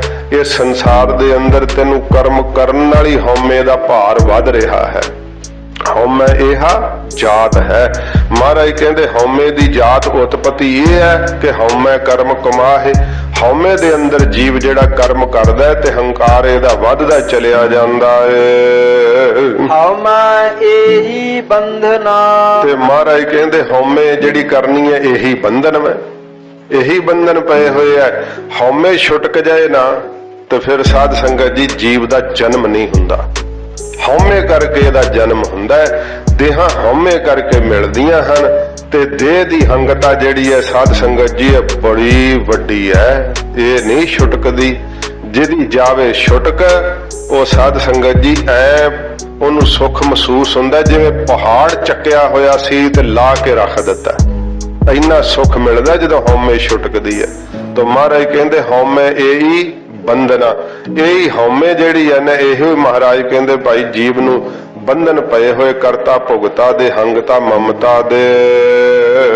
ਫਿਰ ਜੋਨੀ ਪਾਹੇ। ਜਿਸ ਕਰਕੇ ਹਉਮੈ ਦੇ ਬੰਧਨਾ ਕਰਕੇ ਫਿਰ ਜੋਨੀ ਪਾਹੇ, ਬਾਰ ਬਾਰ ਜੂਨੀਆਂ ਪਾਉਂਦਾ ਹੈ। ਹੰਗਤਾ ਰਹਿੰਦੀ ਹੈ ਨਾ ਅੰਦਰ, ਤਿਸ ਕਰਕੇ ਫਿਰ ਦੇਹ ਮਿਲਦੀ ਹੈ ਸਾਧ ਸੰਗਤ ਜੀ। ਤੇ ਹੰਗਤਾ ਕਰਕੇ ਜਿਹੋ ਜੇ ਕਰਮ ਕੀਤੇ ਉਹੋ ਜੀ ਦੇਹ ਮਿਲਦੀ ਹੈ। ਹੰਗਤਾ ਕਰਕੇ ਪਾਪ ਕੀਤੇ ਆ ਤੇ ਫਿਰ ਨਖਿੱਧ ਦੇਹ ਮਿਲਦੀ ਹੈ। ਹੰਗਤਾ ਕਰਕੇ ਪੁੰਨ ਕੀਤੇ ਆ ਤਾਂ ਫਿਰ ਸਾਧ ਸੰਗਤ ਜੀ ਮਨੁੱਖਾ ਸਰੀਰ ਮਿਲਦਾ ਹੈ। ਮਨੁੱਖਾ ਸਰੀਰ ਵੀ ਮਾਤਾ ਪਿਤਾ ਤੇ ਸਾਰਾ ਜੋ ਧਨ ਆਦਿਕ ਇੱਜ਼ਤ ਬੇਇੱਜ਼ਤੀ ਸਭ ਸਾਧ ਸੰਗਤ ਜੀ ਉਹ ਕਰਮਾਂ ਕਰਕੇ ਪਿੱਛੋਂ ਆਉਂਦਾ ਹੈ ਜੀਵ ਦੇ ਮੱਥੇ ਤੇ ਲਿਖਿਆ ਹੋਇਆ। ਮਹਾਰਾਜ ਜੀ ਕਹਿੰਦੇ ਭਾਈ ਫਿਰ ਜੂਨੀ ਪਾਹੇ, ਫਿਰ ਬਾਰ ਮੁੜ ਹਉਮੈ ਨਿਵਰਤ ਨਹੀਂ ਕਰ ਪਾਉਂਦਾ ਤੇ ਬਾਰ ਮਹਾਰਾਜ ਕਹਿੰਦੇ ਜੂਨੀਆਂ ਪਾਉਂਦਾ ਰਹਿੰਦਾ ਹੈ ਜੀਵ ਹਉਮੈ ਦੇ ਬੰਧਨ ਵਿੱਚ ਵੱਜਾ ਹੋਇਆ। ਹਉਮੈ ਕਿੱਥੋਂ ਉਪਜਾ। ਇਹ ਪ੍ਰਸ਼ਨ ਸਿੱਖਾਂ ਦਾ ਮਹਾਰਾਜ ਹਉਮੈ ਕਿੱਥੋਂ ਉਪਜਦੀ ਹੈ, ਕਿੱਥੋਂ ਇਹ ਪੈਦਾ ਹੁੰਦੀ ਹੈ। ਕਿਤ ਸੰਜਮ ਇਹ ਜਾਏ। ਤੇ ਕਿਹੜੇ ਸੰਜਮ ਸਾਧਨ ਨਾਲੇ ਹਉਮੈ ਜਾਂਦੀ ਹੈ। ਇਹ ਪ੍ਰਸ਼ਨ ਦਾ ਉੱਤਰ ਮਹਾਰਾਜ ਅੱਗੇ ਦੇ ਦੇਣਾ ਇਸੇ ਹੀ ਸ਼ਲੋਕ 'ਚ, ਇਹ ਚੇਤੇ ਰੱਖਣਾ। ਮਹਾਰਾਜ ਕਹਿੰਦੇ ਕਿਤ ਸੰਜਮ ਇਹੋ ਜਾਏ। ਪ੍ਰਸ਼ਨ ਪੁੱਛਦੇ ਸਿੱਖ ਮਹਾਰਾਜ ਕਿਹੜੇ ਸੰਜਮ ਸਾਧਨ ਨਾਲ ਇਹ ਹਉਮੈ ਛੁਟਕ ਜਾਂਦੀ ਹੈ, ਚਲੇ ਜਾਂਦੀ ਹੈ। ਹਉਮੈ ਦਾ ਜਿਹੜਾ ਰੋਗ ਹੈ ਹਉ ਮੈਂ ਇਹੋ ਹੁਕਮ ਹੈ। ਸਤਿਗੁਰੂ ਜੀ ਕਹਿੰਦੇ ਭਾਈ ਹਉਮੈ ਦਾ ਇਹੋ ਹੀ ਹੁਕਮ ਹੈ, ਹਉਮੈ ਦਾ ਇਹੋ ਹੀ ਅਮਰ ਵਰਤ ਰਿਹਾ ਹੈ। ਭਇਆ ਕਿਰਤ ਫਿਰਾਹੇ ਕਿ ਮੱਥੇ ਦੇ ਉੱਤੇ ਪਿਆ ਹੋਇਆ ਲੇਖ ਜਿਹੜਾ ਕਿਰਤਵ ਹੈ ਨਾ, ਇਹਦੇ ਕਰਕੇ ਫਿਰ ਜੀਵ ਫਿਰਦੇ ਰਹਿੰਦੇ ਆ, ਖਲੋ ਨਹੀਂ ਪਾਉਂਦੇ। ਅੰਦਰ ਸੂਖਸ਼ਮ ਜਿਹੜਾ ਸਰੀਰ ਹੈ ਨਾ, ਇਹ ਸਾਧ ਸੰਗਤ ਜੀ ਫਿਰਦਾ ਹੀ ਰਹਿੰਦਾ। ਫਿਰ ਹਉਮੈ ਕਰਕੇ ਇਹਨੂੰ ਜੂਨੀਆਂ ਤੇ ਜੂਨੀਆਂ ਮਿਲਦੀਆਂ ਰਹਿੰਦੀਆਂ। ਹਉਮੈ ਇਹੋ ਹੁਕਮ ਹੈ। ਮਹਾਰਾਜ ਕਹਿੰਦੇ ਹਉਮੈ ਦਾ ਭਾਈ ਇਹੋ ਹੀ ਹੁਕਮ ਹੈ ਵਰਤਦਾ ਪਰਮੇਸ਼ਰ ਦਾ। ਫਿਰ ਹਉਮੈ ਕਰਕੇ ਕੀ ਵਰਤਦਾ ਹੈ? ਮਹਾਰਾਜ ਕਹਿੰਦੇ ਪਿਆ ਕਿਰਤ ਫਰਾਹੇ, ਪੈ ਜਾਂਦਾ ਹੈ ਕਿਰਤ ਹਉਮੈ ਵੇਖ ਕੇ। ਫਿਰ ਮਹਾਰਾਜ ਕਿਰਤ ਪਾਉਂਦੇ ਨਾ, ਜਿਹੋ ਜਿਹਾ ਮੂੰਹ ਉਹੋ ਜੀ ਚਪੇੜ ਮਾਰ ਛੱਡਦੇ ਆ ਵੀ ਤੂੰ ਹਟਦਾ ਤੇ ਹੈ ਨਹੀਂ, ਚੱਲ ਫਿਰ ਉਹ ਲੇਖ ਪਾਉਂਦੇ ਮਹਾਰਾਜ। ਜਿਹੋ ਜੀ ਵਾਸ਼ਨਾ ਉਹੋ ਜਿਹਾ ਲੇਖ ਪੈਂਦਾ ਹੈ। ਜਿਹਦੀ ਹੁਣ ਸਾਧ ਸੰਗਤ ਜੀ ਭੋਗਾਂ ਦੇ ਭੋਗਣ ਦੀ ਵਾਸ਼ਨਾ ਨਹੀਂ ਮੁੱਕੀ, ਮਹਾਰਾਜ ਲੇਖ ਪਾ ਦਿੰਦੇ ਆ ਵੀ ਚੱਲ ਜਾ ਕੇ ਵੇਸਵਾ ਦੀ ਜੂਨ ਭੋਗ। ਫਿਰ ਜਿਹਨੂੰ ਪੁੱਤਰਾਂ ਦੀ ਇੱਛਾ ਨਹੀਂ ਮੁੱਕੀ ਕਿ ਪੁੱਤਰ ਚਾਹੀਦੇ, ਮਹਾਰਾਜ ਪਾ ਦਿੰਦੇ ਲੇਖ ਵੀ ਚੱਲ ਸੂਰ ਬਣ, ਫਿਰ ਉਹਦੇ ਬਾਹਲੇ ਪੁੱਤਰ ਹੁੰਦੇ ਆ। ਜਿਹਨੂੰ ਧਨ ਦੀ ਇੱਛਾ ਨਹੀਂ ਮੁੱਕਦੀ, ਮਹਾਰਾਜ ਕਹਿੰਦੇ ਚੰਗਾ ਫਿਰ ਸੱਪ ਬਣ ਉੱਥੇ, ਤੇ ਜਿੱਥੇ ਦੱਬਿਆ ਹੁੰਦਾ ਧਨ, ਚੱਲ ਨਾਲੇ ਉੱਥੇ ਰੱਖਿਆ ਕਰੀ ਧਨ ਦੀ। ਇਉਂ ਮਹਾਰਾਜ ਫਿਰ ਜੂਨੀਆਂ ਪਿਆ ਕਿਰਤ ਫਰਾਹੇ। ਮਹਾਰਾਜ ਦੀ ਪਈ ਹੋਈ ਜਿਹੜੀ ਉਹ ਕਿਰਤ ਹੈ ਨਾ, ਲੇਖ ਜਿਹੜਾ ਮੱਥੇ ਤੇ ਪੈਂਦਾ, ਉਹਦੇ ਕਰਕੇ ਫਿਰ ਸਾਧ ਸੰਗਤ ਜੀ ਜੀਵ ਫਿਰਦੇ ਆ। ਜਿਹੋ ਜਿਹੋ ਜੀ ਵਾਸ਼ਨਾ ਉਹੋ ਜੀ ਫਿਰ ਜੂਨੀ ਮਿਲਦੀ ਹੈ। ਮਹਾਰਾਜ ਕਹਿੰਦੇ ਭਾਈ ਹਉਮੈ ਕਰਕੇ ਵਾਹਿਗੁਰੂ ਦਾ ਹੁਕਮ ਜਿਹੜਾ ਹੈ ਫਿਰ ਵਰਤਦਾ ਹੈ। ਤੇ ਪਹਿਲਾ ਅਰਥ ਲਾਉਣਾ ਕਿ ਹਉਮੈ ਦਾ ਹੁਕਮ ਇਹੋ ਹੀ ਹੈ, ਫਿਰ ਪਿਆ ਲੈ ਫਿਰਦਾ ਰਹੋ, ਫਿਰ ਹੁਕਮ ਦੇ ਨਾਲ ਹੀ ਉਹ ਲੇਖ ਪੈਂਦਾ ਨਾ। ਤੇ ਦੂਸਰਾ ਹੈ ਕਿ ਹਉਮੈ ਕਰਕੇ ਹੀ ਮਹਾਰਾਜ ਜੀ ਦਾ ਹੁਕਮ ਇਹ ਹੁੰਦਾ ਕਿ ਭਾਈ ਹੁਣ ਤੂੰ ਭੌਂਦਾ ਫਿਰ, ਹਉਮੈ ਤੂੰ ਨਾਸ਼ ਨਹੀਂ ਕੀਤੀ। ਗੁਰੂ ਜੀ ਦੇ ਚਰਨੀ ਲੱਗ ਕੇ ਹਉਮੈ ਗਵਾਉਣੀ ਚਾਹੀਦੀ ਸੀ ਨਾ। ਸੱਚੇ ਪਾਤਸ਼ਾਹ ਜੀ ਮਹਾਰਾਜ ਜਦੋਂ ਸਾਧ ਸੰਗਤ ਜੀ ਬਖਸ਼ਿਸ਼ ਕਰਦੇ ਆ ਨਾ, ਹਰੇਕ ਪ੍ਰਕਾਰ ਦੀ ਸਿੱਖ ਦੀ ਹਉਮੈ ਗਵਾਉਂਦੇ ਆ ਗਰੀਬ ਨਵਾਜ ਸੱਚੇ ਪਾਤਸ਼ਾਹ। ਗਰੀਬ ਨਵਾਜ ਸਤਿਗੁਰੂ ਜਦੋਂ ਸਾਰੇ ਪ੍ਰਕਾਰ ਦੀ ਹਉਮੈ ਨਾਸ਼ ਕਰ ਦਿੰਦੇ, ਵੇਖ ਲੈਂਦੇ ਆ ਕਿ ਸਿੱਖ ਦੇ ਅੰਦਰ ਲੇਸ਼ ਮਾਤਰ ਵੀ ਹੰਗਤਾ ਨਹੀਂ ਰਹੀ, ਉਦੋਂ ਸੱਚੇ ਪਾਤਸ਼ਾਹ ਮਹਾਰਾਜ ਵੇਖਦੇ ਹੁਣ ਇਹਦਾ ਹਿਰਦਾ ਖਾਲੀ ਹੋ ਗਿਆ ਹਉਮੈ ਤੋਂ। ਫਿਰ ਮਹਾਰਾਜ ਹਿਰਦੇ ਰੂਪੀ ਬਰਤਨ ਵਿੱਚ ਸਤਿਗੁਰੂ ਜੀ ਆਪਣਾ ਨਾਮ ਪਾਉਂਦੇ ਆ ਗਰੀਬ ਨਵਾਜ ਸੱਚੇ ਪਾਤਸ਼ਾਹ ਜੀ। ਤੋਂ ਸਤਿਗੁਰੂ ਦੇ ਦਰ ਤੇ ਸਾਨੂੰ ਹਉਮੈ ਤੋਂ ਹੀ ਰਹਿਤ ਹੋਣਾ ਚਾਹੀਦਾ। ਗੁਰੂ ਜੀ ਦੇ ਦਰ ਤੇ ਆ ਕੇ ਨਿਮਰਤਾ ਧਾਰ ਕੇ ਹਲੀਮੀ ਵਿੱਚ ਆ ਜਾਣਾ ਚਾਹੀਦਾ। ਸਤਿਗੁਰੂ ਤੋਂ ਇਹ ਦਾਤ ਮੰਗਣੀ ਚਾਹੀਦੀ ਹੈ, ਮਹਾਰਾਜ ਹੁਣ ਨਾ ਗਵਾਈ ਤਾਂ ਕਦੋਂ ਗਵਾਵਾਂਗਾ, ਕਿਰਪਾ ਕਰੋ ਮੇਰੀ ਹਉਮੈ ਨਾਸ਼ ਕਰੋ। ਇਹ ਸਤਿਗੁਰੂ ਜੀ ਦੇ ਅੱਗੇ ਬੇਨਤੀਆਂ ਕਰਨੀਆਂ ਚਾਹੀਦੀਆਂ। ਮਹਾਰਾਜ ਕਹਿੰਦੇ ਹਉਮੈ ਕਰਕੇ ਵਾਹਿਗੁਰੂ ਦਾ ਇਹ ਹੁਕਮ ਵਰਤਦਾ ਹੈ। ਤੇ ਫਿਰ ਪਿਆ ਕਿਰਤ ਫਰਾਹੇ, ਜੀਵ ਪਿਆ ਹੋਇਆ ਮੱਥੇ ਦੇ ਕਿਰਤ ਲੇਖ ਦੇ ਮੁਤਾਬਕ ਫਿਰਦੇ ਰਹਿੰਦੇ ਹਨ ਜੂਨੀਆਂ ਵਿੱਚ। ਹਉਮੈ ਦੀਰਘ ਰੋਗ ਹੈ। ਹਜੂਰ ਕਹਿੰਦੇ ਤਾਂ ਸਿੱਖੋ ਬਹੁਤ ਦੀਰਘ ਵੱਡਾ ਰੋਗ ਹੈ ਹਉਮੈ ਦਾ, ਬਹੁਤ ਵੱਡਾ ਰੋਗ ਹੈ ਹਉਮੈ ਦਾ। ਦਾਰੂ ਪੀ ਇਸ ਮਾਹ ਸਿੱਖ ਘਬਰਾ ਗਏ ਬਹੁਤ ਜ਼ਿਆਦਾ। ਮਹਾਰਾਜ ਗੁਰੂ ਅੰਗਦ ਸਾਹਿਬ ਜੀ ਕਹਿੰਦੇ ਸਿੱਖੋ ਲਾ ਇਲਾਜ ਨਹੀਂ ਹੈ, ਹੈਗਾ ਦਾਰੂ ਇਹਦਾ ਵੀ, ਹੈਗੀ ਇਹਦੀ ਵੀ ਦਵਾਈ। ਪਰ ਮਹਾਰਾਜ ਕਹਿੰਦੇ ਦਵਾਈ ਇਹਦੇ ਵਿੱਚ ਹੀ ਹੈ। ਉਹ ਕੀ ਹੈ? ਜਿੱਥੇ ਅੰਤःਕਰਣ ਦੇ ਅੰਦਰ ਹਉਮੈ ਕਰਦਾ ਹੈ ਨਾ, ਹਉਮੈ ਕਰਕੇ ਦੇਹ ਬਣੀ ਹੋਈ ਹੈ, ਮਹਾਰਾਜ ਕਹਿੰਦੇ ਉੱਥੇ ਅੰਤःਕਰਣ ਦੇ ਵਿੱਚ ਹੀ ਜਾਣ ਲੈਂਦਾ ਕਿ ਅਹੰ ਬ੍ਰਹਮਸਮੀ, ਮੈਂ ਤਾਂ ਬ੍ਰਹਮ ਹਾਂ, ਮੈਂ ਜੀਵ ਨਹੀਂ ਹਾਂ। ਮਹਾਰਾਜ ਕਹਿੰਦੇ ਉੱਥੇ ਹੀ ਹਉਮੈ ਦੇ ਵਿੱਚ ਹੀ ਇਹਦੀ ਦਾਰੂ ਹੈ। ਹਉਮੈ ਹੰਗਤਾ ਦੀ ਛੱਡ ਕਰਕੇ ਜਦੋਂ ਵਾਹਿਗੁਰੂ ਦੇ ਸਰੂਪ ਨੂੰ ਪਹਿਚਾਣਦਾ ਹੈ, ਫਿਰ ਇਹਦੀ ਹਉਮੈ ਮਿਟ ਜਾਂਦੀ ਹੈ, ਫਿਰ ਹਉ ਅੰਦਰੋਂ ਖਤਮ ਹੀ ਹੋ ਜਾਂਦੀ ਹੈ। ਮਹਾਰਾਜ ਕਹਿੰਦੇ ਦਾਰੂ ਪੀ ਇਸ ਮਾਹੇ, ਇਸ ਉਪਦੇਸ਼ ਦੇ ਵਿੱਚ ਹੀ ਦਾਰੂ ਹੈ, ਇਹ ਲਾ ਇਲਾਜ ਨਹੀਂ ਹੈ ਕਿ ਇਹਦਾ ਇਲਾਜ ਹੀ ਹੈ ਨਹੀਂ। ਮਹਾਰਾਜ ਕੀ ਹੈ ਸਤਿਗੁਰੂ ਅਗਲੀ ਪੰਕਤੀ ਵਿੱਚ ਦੱਸਦੇ ਹਨ, ਕਿਰਪਾ ਕਰੇ ਜੇ ਆਪਣੀ। ਇਹ ਹੈ ਸਤਿਗੁਰੂ ਜੀ ਕਹਿੰਦੇ ਦਾਰੂ ਕਿਰਪਾ ਕਰੇ ਜੇ ਆਪਣੀ, ਜੇ ਆਪਣੀ ਕਿਰਪਾ ਕਰ ਦੇਵੇ ਨਾ ਮੇਰਾ ਵਾਹਿਗੁਰੂ। ਸਤਿਗੁਰੂ ਦੇ ਰਾਹੀਂ ਕਿਰਪਾ ਕਰਦੇ ਆ ਮੇਰੇ ਵਾਹਿਗੁਰੂ ਜੀ। ਸਤਿਗੁਰੂ ਜੀ ਦੇ ਦੁਆਰਾ ਜੀਆਂ ਦੇ ਉੱਤੇ ਮਿਹਰ ਬਰਸਾਉਂਦੇ ਆ। ਨਿਰੰਕਾਰ ਦੀ ਜਿਹੜੀ ਸ਼ਕਤੀ ਹੈ ਨਾ, ਇਹ ਸਾਧ ਸੰਗਤ ਜੀ ਗੁਰੂ ਦੇਵ ਦੀ ਨਿਗਾਹ ਰਾਹੀਂ ਵਰਸਦੀ ਹੈ ਸੱਚੇ ਪਾਤਸ਼ਾਹ ਦੇ। ਜਿੱਧਰ ਜਿੱਧਰ ਨੂੰ ਸਤਿਗੁਰੂ ਜੀ ਤੱਕਦੇ ਆ, ਇਹੋ ਜੀ ਅੰਮ੍ਰਿਤ ਦ੍ਰਿਸ਼ਟੀ ਦੀ ਵਰਖਾ ਹੁੰਦੀ ਹੈ। ਸਤਿਗੁਰੂ ਗੁਰੂ ਨਾਨਕ ਸਾਹਿਬ ਜੀ ਮਹਾਰਾਜ ਦੇ ਜੀਵਨ ਇਤਿਹਾਸ ਲਿਖਿਆ ਕਿ ਮਹਾਰਾਜ ਸਾਹਿਬ ਜੀ ਐਸਾ ਕੌਤਕ ਵਰਤਾਇਆ ਸੀ ਕਿ 12 ਕੋਹ ਤੱਕ ਮਾਇਆ ਛਲ ਨਹੀਂ ਸੀ ਕਰ ਸਕਦੀ। ਗੁਰੂਦੇਵ ਦੀ ਇੰਨੀ ਅੰਮ੍ਰਿਤ ਦ੍ਰਿਸ਼ਟੀ ਵਰਦੀ ਸੀ। ਫਿਰ ਗੁਰੂ ਅੰਗਦ ਦੇਵ ਸੱਚੇ ਪਾਤਸ਼ਾਹ ਜੀ ਮਹਾਰਾਜ ਕੋੜੀਆਂ ਵੱਲ ਤੱਕ ਦਿੰਦੇ ਸੀ ਸੱਚੇ ਪਾਤਸ਼ਾਹ, ਤੇ ਉਹਨਾਂ ਦੇ ਕੋੜ ਟੁੱਟ ਜਾਂਦੇ ਸੀ। ਸਾਧ ਸੰਗਤ ਜੀ ਇਹੋ ਜੀ ਅੰਮ੍ਰਿਤ ਦ੍ਰਿਸ਼ਟੀ ਵਰਦੀ ਸੀ ਮਹਾਰਾਜ ਦੀ ਨਿਗਾਹ ਤੋਂ। ਕਿਰਪਾ ਕਰੇ ਜੇ ਆਪਣੀ, ਮਹਾਰਾਜ ਕਹਿੰਦੇ ਜੇ ਕਿਰਪਾ ਕਰ ਦੇਵੇ ਮੇਰਾ ਵਾਹਿਗੁਰੂ, ਗੁਰੂ ਦੁਆਰਾ ਆਪਣੀ ਮਿਹਰ ਕਰ ਦੇਵੇ ਤਾ ਗੁਰ ਕਾ ਸ਼ਬਦ ਕਮਾਹੇ। ਫਿਰ ਕਿਰਪਾ ਦੀ ਨਿਸ਼ਾਨੀ ਕੀ ਹੈ? ਜਦੋਂ ਮਹਾਰਾਜ ਕਿਰਪਾ ਕਰਦੇ ਨਾ ਤਾਂ ਗੁਰ ਕਾ ਸ਼ਬਦ ਕਮਾਹੇ। ਇਹ ਜੀਵ ਫਿਰ ਗੁਰੂ ਸ਼ਬਦ ਦੀ ਕਮਾਈ ਕਰਦਾ ਹੈ, ਇਹਦੀ ਰਸਨਾ ਤੇ ਗੁਰ ਮੰਤਰ ਦਾ ਵਾਸ ਹੋ ਜਾਂਦਾ ਹੈ। ਇਹਨੂੰ ਸਾਧ ਸੰਗਤ ਜੀ ਜਪਜੀ ਸਾਹਿਬ ਦੇ ਪਾਠ ਕਰਦਿਆਂ ਫਿਰ ਥਕੇਵਾਂ ਨਹੀਂ ਹੁੰਦਾ। ਸੁਖਮਨੀ ਸਾਹਿਬ ਦੇ ਪਾਠ ਕਰਦੇ ਇਹਦਾ ਮਨ ਥੱਕਦਾ ਨਹੀਂ, ਗੁਰੂ ਸਾਹਿਬ ਦੇ ਸ਼ਬਦ ਦੀ ਕਮਾਈ ਕਰਦਾ। ਇੰਨੀ ਕਮਾਈ ਕਰਦਾ ਕਿ ਹਉਮੈ ਨੂੰ ਰਗੜ ਹੀ ਸਿੱਟਦਾ ਫੜ ਕੇ, ਹਉਮੈ ਨੂੰ ਨਾਸ਼ ਹੀ ਕਰ ਦਿੰਦਾ, ਕਿਉਂਕਿ ਸ਼ਬਦ ਹੀ ਹਉਮੈ ਮਾਰਦਾ ਹੈ। ਸ਼ਬਦ ਦਾ ਜਾਪ ਕਰ ਕਰਕੇ ਹੀ ਹਉਮੈ ਖਤਮ ਹੁੰਦੀ ਹੈ। ਸੱਚੇ ਪਾਤਸ਼ਾਹ ਜੀ ਮਹਾਰਾਜ ਕਹਿੰਦੇ ਜਿਵੇਂ ਕਿਰਪਾਨ ਦੇ ਨਾਲ ਤੇਜ਼ ਧਾਰ ਕਿਰਪਾਨ ਹੋਵੇ, ਤੇ ਸਾਧ ਸੰਗਤ ਜੀ ਕਿਵੇਂ ਸਖਤ ਤੋਂ ਸਖਤ ਚੀਜ਼ ਵੀ ਕੱਟ ਕੇ ਕਿਰਪਾਨ ਉਹ ਸਿੱਟ ਦਿੰਦੀ ਹੈ। ਇਹ ਤਿੱਖੀ ਕਿਰਪਾਨ ਕੀ ਹੈ? ਗੁਰ ਮੰਤਰ ਤਿੱਖੀ ਕਿਰਪਾਨ ਹੈ। ਵਾਹਿਗੁਰੂ ਵਾਹਿਗੁਰੂ। ਇਹ ਹਉਮੈ ਜਿਹੜੀ ਹੈ ਇਹਨੂੰ ਮਹਾਰਾਜ ਜੀ ਦਾ ਮੰਤਰ ਕੱਟ ਕੇ ਨਾਸ਼ ਕਰ ਦਿੰਦਾ ਹੈ। ਮਹਾਰਾਜ ਜੀ ਕਹਿੰਦੇ ਜੇ ਕਿਰਪਾ ਕਰੇ ਜੇ ਆਪਣੀ, ਜੇ ਮੇਰਾ ਵਾਹਿਗੁਰੂ ਆਪਣੀ ਕਿਰਪਾ ਕਰ ਦੇਵੇ ਨਾ, ਫਿਰ ਇਹ ਪੁਰਾਣੀ ਗੁਰੂ ਸ਼ਬਦ ਦੀ ਕਮਾਈ ਕਰਦਾ, ਤੇ ਗੁਰੂ ਸ਼ਬਦ ਦੀ ਕਮਾਈ ਕਰਨ ਦੇ ਨਾਲ ਮਹਾਰਾਜ ਕਹਿੰਦੇ ਦੀ ਹਉਮੈ ਜਿਹੜੀ ਹੈ ਉਹ ਨਾਸ਼ ਹੁੰਦੀ ਆ। ਨਾਨਕ ਕਹਾ ਸੁਣਹੁ ਜਨਹੁ। ਸਤਿਗੁਰੂ ਗੁਰੂ ਅੰਗਦ ਸਾਹਿਬ ਜੀ ਗੁਰੂ ਨਾਨਕ ਸਾਹਿਬ ਦਾ ਦੂਜਾ ਸਰੂਪ ਸਤਿਗੁਰੂ ਕਹਿੰਦੇ ਭਈ ਜੀਵੋ ਇਹ ਸੰਸਾਰ ਦੇ ਇਹ ਸਭ ਜੀਵੋ ਸੁਣਨਾ ਕਰੋ। ਇਤ ਸੰਜਮ ਦੁਖ ਜਾਹੇ। ਇਤ ਸੰਜਮ ਦੁਖ ਜਾਏ। ਇਸ ਸੰਜਮ ਸਾਧਨ ਦੇ ਨਾਲ ਹਉਮੈ ਦਾ ਦੁੱਖ ਚਲਿਆ ਜਾਂਦਾ ਜੀ। ਕਿਹੜੇ ਸੰਜਮ ਨਾਲ? ਕਿਰਪਾ ਕਰੇ ਜੇ ਆਪਣੀ ਤਾਂ ਗੁਰ ਕਾ ਸ਼ਬਦ ਕਮਾਹੇ। ਇਹ ਹੈ ਸਾਧ ਸੰਗਤ ਜੀ ਸੰਜਮ, ਇਹ ਹੈ ਦਵਾਈ, ਇਹ ਹੈ ਸਾਧਨ ਸੱਚੇ ਪਾਤਸ਼ਾਹ ਜੀ ਮਹਾਰਾਜ ਨੇ ਦਿੱਤਾ। ਗੁਰੂ ਕਿਰਪਾ ਲੈਣ ਵਾਸਤੇ ਗੁਰਸਿੱਖ ਵੇਖੋ ਸਤਿਗੁਰੂ ਦੇ ਘਰ ਦੀ ਇਹ ਵਡਿਆਈ ਹੈ। ਸਿੱਖ ਕਿੱਡਾ ਵੀ ਰੁਤਬੇ ਵਾਲਾ ਹੋਵੇ, ਵੱਡਾ ਰਾਜਾ ਹੋਵੇ, ਤੇ ਗੁਰੂ ਘਰ ਆ ਕੇ ਨਿਮਰਤਾ ਨਾਲ ਜਦੋਂ ਸਾਧ ਸੰਗਤ ਜੀ ਪੋਚਾ ਫੇਰਦਾ ਹੈ, ਗੁਰੂ ਕੀ ਸੰਗਤ ਵਿੱਚ ਜੋੜੇ ਝਾੜਦਾ ਹੈ, ਮਹਾਰਾਜ ਜੀ ਉਹਦਾ ਮਾਣ ਗਵਾਉਂਦੇ ਆ ਸੱਚੇ ਪਾਤਸ਼ਾਹ ਜੀ। ਵੇਖ ਲਓ ਸ਼ੇਰੇ ਪੰਜਾਬ ਮਹਾਰਾਜਾ ਰਣਜੀਤ ਸਿੰਘ ਸਾਹਿਬ ਤਖਤ ਤੇ ਬੈਠਦੇ ਸੀਗੇ, ਫਿਰ ਵੀ ਆਪਣੀ ਰਿਆਇਆ ਨੂੰ ਇਉਂ ਸਮਝਦੇ ਸੀ ਕਿ ਮੈਂ ਰਿਆਇਆ ਦਾ ਕੂਕਰ ਹਾਂ, ਸੇਵਾਦਾਰ ਹਾਂ।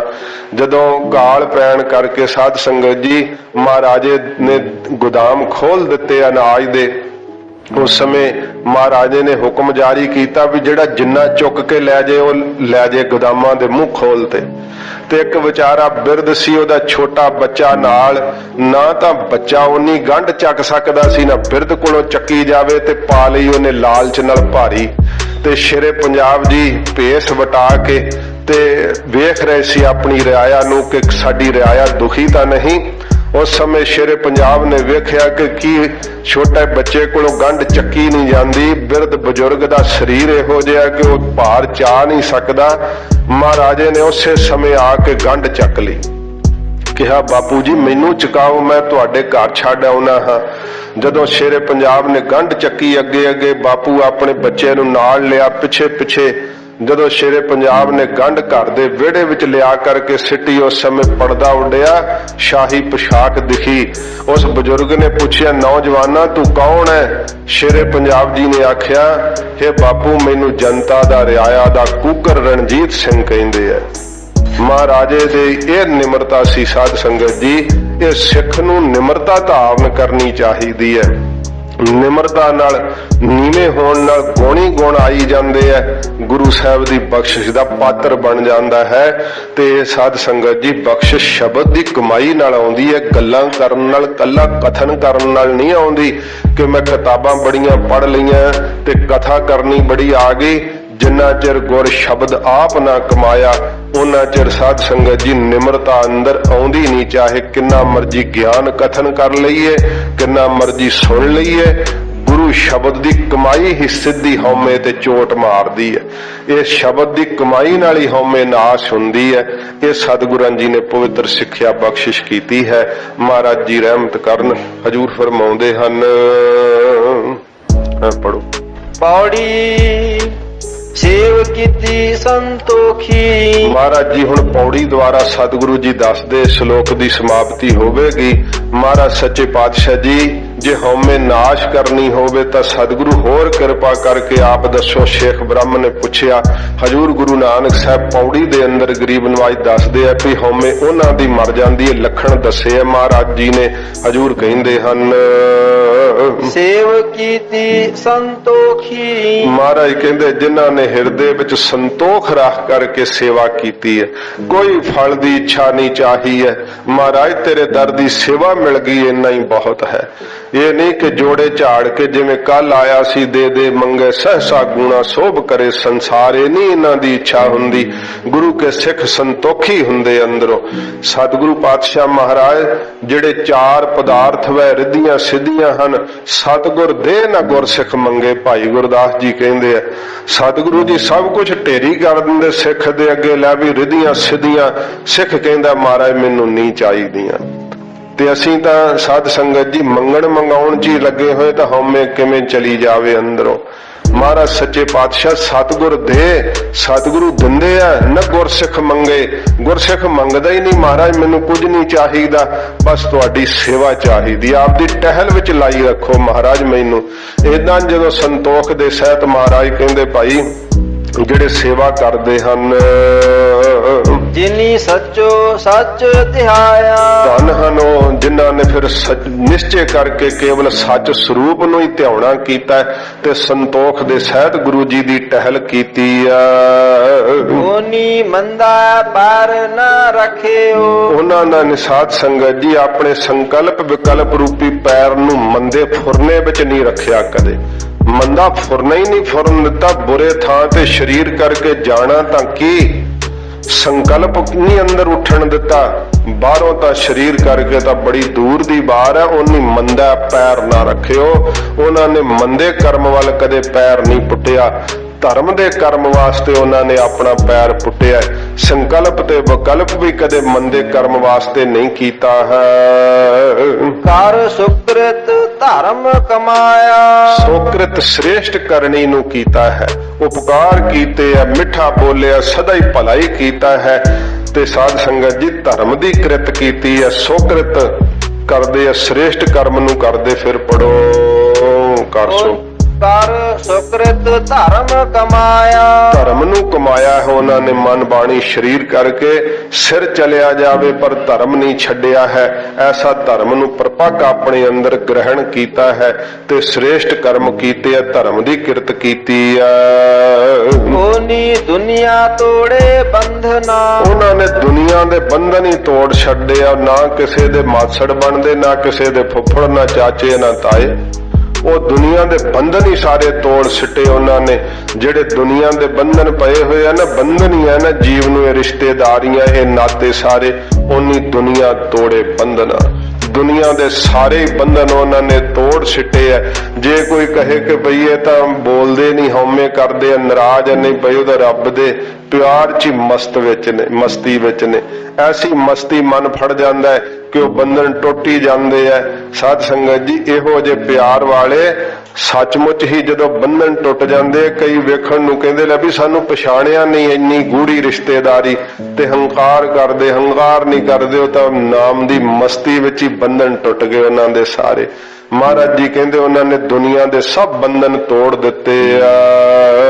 ਅੰਨ ਪਾਣੀ ਥੋੜਾ ਖਾਇਆ। ਤੇ ਅੰਨ ਪਾਣੀ ਉਹ ਥੋੜਾ ਖਾਇਆ। ਅੰਨ ਭੋਜਨ ਵੀ ਥੋੜਾ ਹੀ ਖਾਂਦੇ ਆ ਦੇਹ ਨੂੰ ਚਲਾਉਣ ਵਾਸਤੇ। ਇਹ ਨਹੀਂ ਕਿ ਸਾਧ ਸੰਗਤ ਜੀ ਭੋਜਨ ਖਾ ਖਾ ਕਰਕੇ ਕਿ ਪੇਟ ਭਰਿਓ, ਪਸ਼ੂਆ ਜਿਉ ਸੋਇਓ, ਮਾਨੁਖ ਜਨਮ ਹਾਰਿਓ। ਜਿਵੇਂ ਪੰਡਤ ਜੀ ਨੂੰ ਕਹਿੰਦੇ ਚੂਰਨ ਲੈ ਲਓ, ਕਹਿੰਦੇ ਚੂਰਨ ਜੋਗੀ ਥਾਂ ਹੁੰਦੀ ਤਾਂ ਪੂੜਾ ਨਾ ਖਾਂਦਾ ਹੋਰ। ਇਉਂ ਸਾਧ ਸੰਗਤ ਜੀ ਰੱਜ ਰੱਜ ਕੇ ਖਾਣਾ ਤੇ ਪਾਣੀ ਵਾਧੂ ਪੀ ਜਾਣਾ, ਮੁੜ ਕੇ ਫਿਰ ਲਘੂ ਸ਼ੰਕਾ ਹੀ ਹੋਈ ਜਾਣੀ ਬਾਰ-ਬਾਰ। ਇਸ ਪ੍ਰਕਾਰ ਰੱਬ ਦੇ ਪਿਆਰੇ ਉਹ ਥੋੜਾ ਖਾਂਦੇ ਆ ਕਿ ਕਿਰਿਆ ਚ ਹੀ ਨਾ ਸਮਾਂ ਬਰਬਾਦ ਹੋ ਜੇ। ਅੰਨ ਪਾਣੀ ਥੋੜਾ ਖਾਇਆ। ਅੰਨ ਵੀ ਥੋੜਾ ਖਾਂਦੇ, ਸਰੀਰ ਨੂੰ ਚਲਾਉਣ ਵਾਸਤੇ ਪਾਣੀ ਵੀ ਜ਼ਰੂਰਤ ਮਾਤਰ ਹੀ ਪੀਂਦੇ ਹਨ। ਤੂੰ ਬਖਸ਼ੀਸੀ ਅਗਲਾ, ਤੂੰ ਬਖਸ਼ੀਸੀ ਅਗਲਾ, ਹੇ ਵਾਹਿਗੁਰੂ ਤੂੰ ਬਹੁਤੀਆਂ ਜ਼ਿਆਦੀਆਂ ਅਗਲੀਆਂ ਭਾਵ ਬਹੁਤੀਆਂ ਪਹਿਲਾਂ ਦੀਆਂ ਉਹਨਾਂ ਉੱਤੇ ਬਖਸ਼ਿਸ਼ਾਂ ਕਰ ਦਿੰਨਾ ਹੈ, ਰਹਿਮਤ ਕਰ ਦਿੰਨਾ, ਆਪਦੀ ਬਖਸ਼ਿਸ਼ ਦਾ ਦਰ ਫਿਰ ਉਹਨਾਂ ਲਈ ਖੋਲ ਦਿੰਨਾ ਹੈ। ਨਿਤ ਦੇਵਾਹੇ ਚੜ੍ਹੇ ਸਵਾਇਆ, ਨਿਤਾ ਪ੍ਰਤੀ ਤੂੰ ਆਪਣੇ ਪਿਆਰ ਦਾ ਰੰਗ ਉਹਨਾਂ ਨੂੰ ਦਿੰਦਾ ਹੀ ਰਹਿਣਾ ਹੈ, ਤੇ ਸਵਾਇਆ ਕੀ ਦਿਨ ਪ੍ਰਤੀ ਫਿਰ ਉਹਨਾਂ ਨੂੰ ਪਿਆਰ ਦਾ ਰੰਗ ਚੜ੍ਹਦਾ ਹੀ ਜਾਂਦਾ ਹੈ।